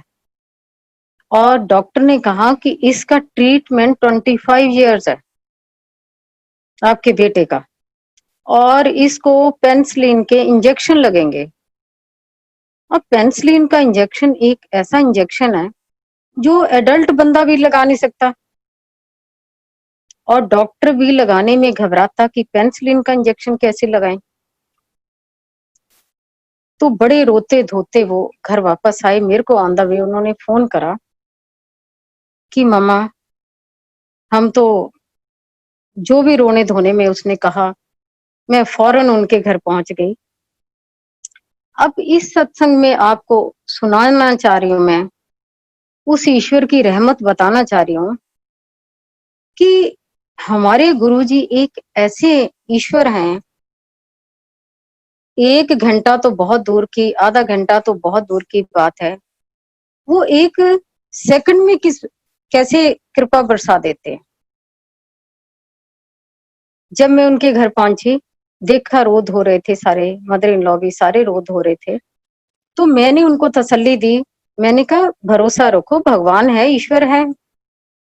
और बेटी ने तो सबको नेगेटिव कर दिया कि ईश्वर कोई चीज नहीं है, भगवान कोई चीज नहीं है, हमारे साथ ये क्या क्या हुआ। हमने आज तक किसी का कुछ नहीं करा, बुरा नहीं करा, हमेशा प्रभु के ईश्वर के रजा में रहे। ये हमारे साथ हो क्या गया। मैंने चुप कराया, बेटा भी इतने में आ गया। वो सारे जब रोध हो रहे थे तो मैंने गुरुजी का वास्ता दिया। मैं क्या, हमारे गुरुजी हैं, तुम क्यों घबरा रही हो, गुरुजी ना, गुरुजी हैं। पर उसने गुरुजी को भी नेगेटिव कर दिया। वो कहती कोई नहीं हमारे लिए, सब कुछ खत्म। डॉक्टर कोई झूठ थोड़ी बोल रही, रिपोर्टें कोई झूठ थोड़ी बोल रही हैं। हाल तो देखो क्या हुआ, हमने नहीं जीना, हमने नहीं, ये बस ऐसे रोध हो रहे थे बहुत ज्यादा। जब ऐसी बात होती तो हम भी गुरुजी की तरफ से पैरवी ले लेते। मैंने गुरुजी का वास्ता दिया, मैं क्या, गुरुजी हैं। फौरन ऊर्जा, मंडे का दिन है, हाथ मुंह धो और बड़े मंदिर चलो। हाथ मुंह धुलाया, गाड़ी में बैठे, बेटा गाड़ी ड्राइव कर रहा, मैं साथ वाली सीट फ्रंट पे बैठी और वो अपनी मम्मी के साथ पिछली सीट पे बेटे को लेके बैठे। तब दामाद हमारे नहीं मान रहे थे, छोटे। उनको कहा मैं कि बड़े मंदिर चलो, आप भी माथा टेको। वो कहते जी मैं तो रिपोर्ट्स इसकी यूएसए भेजनी है, मेल करनी है। मैंने कहा ठीक है। जब हम बड़े मंदिर गए तो अनकॉन्शियस था बेटा। जब उसका माथा टकाया बेटे ने, तो उसने मेरे को इतना शब्द जरूर कहा कि मम्मा, जब मैं माथा टकाने लगा तो इसकी पूरी बॉडी हिल रही थी। मैंने कहा चिंता ना करो, गुरुजी बैठे हैं, चिंता ना करो। बैक साइड में गए, थोड़ा सा समोसा प्रसाद दिया, उस दिन लड्डू भी था और थोड़ा सा लड्डू उसके मुंह में डाला। अब बेटे को माथा टका के हम वापसी पे जब आ रहे थे तो तिवोली के पास एक रास्ते में तिवोली जगह आती है, तिवोली गार्डन। जब वहां हम पहुंचे तो क्या बेटा उठ के खड़ा हो गया, उसने अपनी बाजू ऊपर दोनों करके स्मार्ट ऐसे जैसे कोई हीरो होता, क्या उसके चेहरे का नूर। कहता मम्मा मैं ठीक हो गया।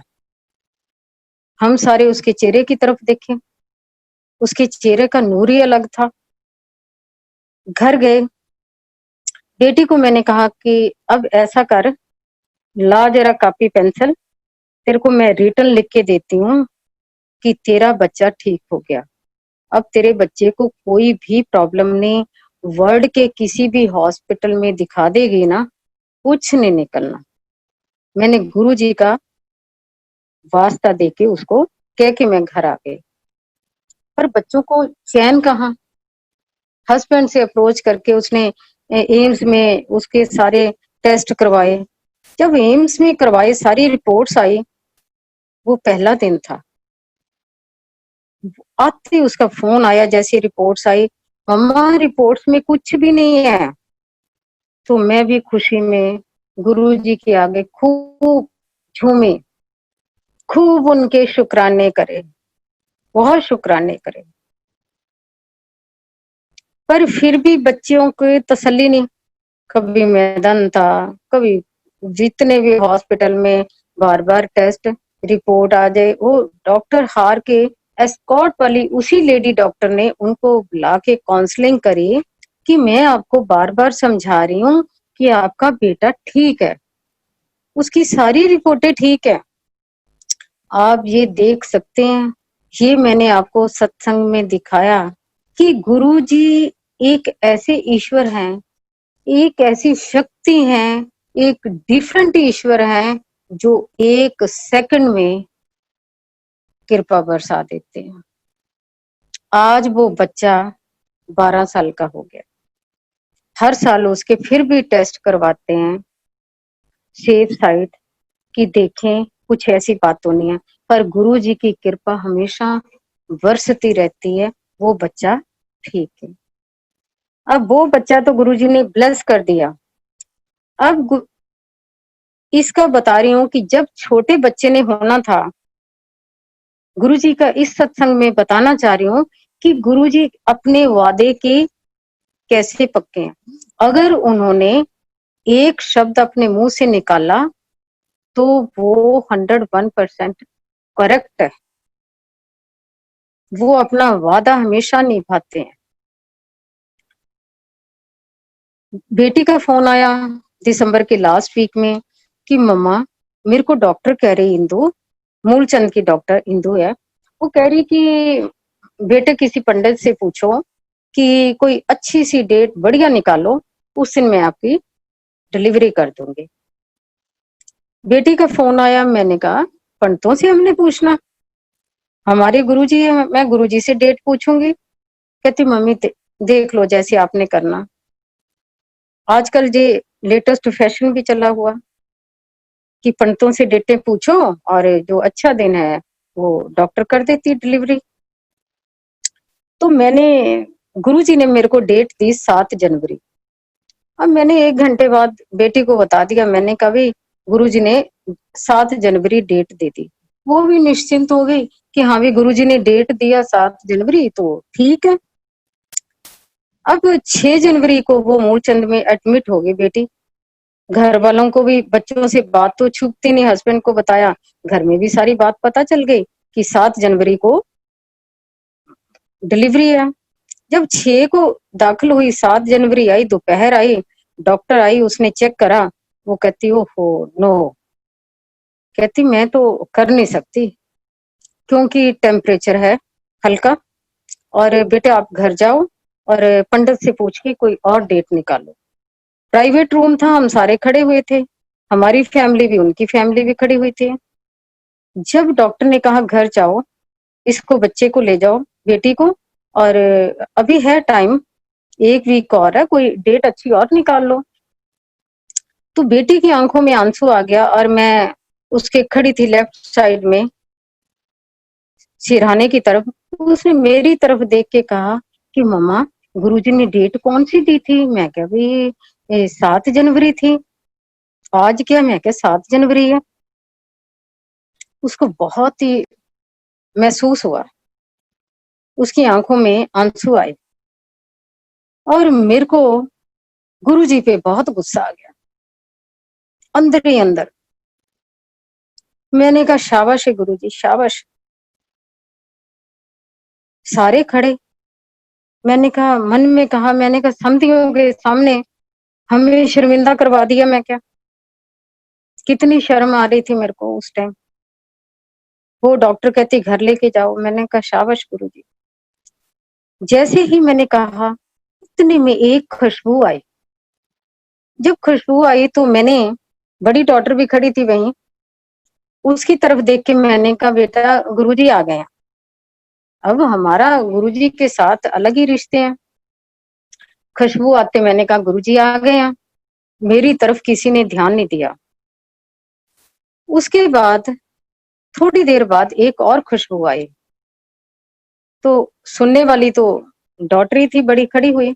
मैंने कहा बेटे गुरुजी आ गए हैं। और मैं तो ऐसे बोल रही थी जैसे आदमी, एक बेशर्म आदमी बोल रहा, मेरी कोई बात की तरफ ध्यान ही नहीं दे रहा था। जैसे मैं ऐसे बोल रही हूँ गुरुजी आ गए हैं, गुरुजी आ गए हैं। जब तीसरी बार खुशबू आई तो मेरे को भी थोड़ा रोब आ गया। तो मैंने डॉटर को ऐसे थोड़ा सा रोब से कहा, मैं कहा बेटे गुरुजी आ चुके हैं, गुरुजी आ गए हैं। तो वो चुप कर गई। थोड़ी देर बाद बेटी को दिक्कत आई, तकलीफ हुई। वो कहती कि डॉक्टर को बुलाओ। फौरन डॉक्टर आ गई। जब डॉक्टर आई तो उसने चेक करा, वो क्या था, वाटर बैग वर्स्ट हो गया। डॉक्टर कहती चलिए चलिए बाहर, चलिए बाहर। हम सब बाहर निकल गए। गुरुजी अपने वादे के पक्के हैं। गुरुजी ने कहा कि शर्मा आंटी तू एक सत्ते नू रो रही है, तेनू मैं 3 सत्ते दन्ना। उनके घर में बेटा आया 7 जनवरी 7:07 पे। ये है हमारे ईश्वर, ये है हमारे गुरुजी। गुरुजी की रहमतें बरसती हैं। गुरुजी ऐसी कई बारी रहमतें बरसा देते हैं। गुरुजी हमें जीना भी सिखाते हैं। जब आप गुरुजी की शरण के अंदर आते हैं, वो हमें रास्ता अपने आप सही रास्ता दिखाते हैं कि किस रास्ते पे आपने जाना। गुरु जी को कुछ ऐसी चीजें थी जिससे बहुत एलर्जी होती थी। ये गुरु जी कहते थे कभी भी किसी की निंदा चुगली नहीं करनी। जो लोग निंदा चुगली करते थे उस टाइम पे, हमारे टाइम पे, गुरुजी बोलते नहीं थे मुंह से। गुरुजी को पता था कौन किसकी क्या नेचर है। गुरुजी ऐसा सबक दे देते थे कि दोबारा वो नेगेटिव चीज नहीं रहते थे। हमारे सामने कई प्रैक्टिकल चीजें हुई हैं। स्पष्ट गुरुजी ने एक बार जब रामगढ़ गए थे, बाजपुर वापसी पे आए, तो एक लेडी को कहा था कि तू सारा दिन सस दियां चुगलियां करती रहनी है, सस नू रोटी नहीं दिंदी। तो हम बड़े, वो भी शर्मिंदा हो गई और हमें भी बड़ा फील हुआ कि गुरुजी ने सबके सामने बोल दिया। फिर उनकी फैमिली ने कहा कि वाकया इसकी नेचर ही ऐसी है। तो गुरुजी को कभी भी हमें ये चीजें, कभी किसी की बुराई नहीं करनी चाहिए, कभी किसी की निंदा चुगली नहीं करना। हम हमेशा किसी को कम नहीं आंकना चाहिए। हमें हमेशा यही होना चाहिए कि हमारे से ऊपर सब हैं। ये हमारे गुरुजी की रहमत है, ये कृपा है। बहुत सत्संग है, बहुत, अब टाइम भी ज्यादा हो गया। जैसे आपका हुक्म होगा। जय गुरु जी, जय गुरु जी, जय गुरु जी।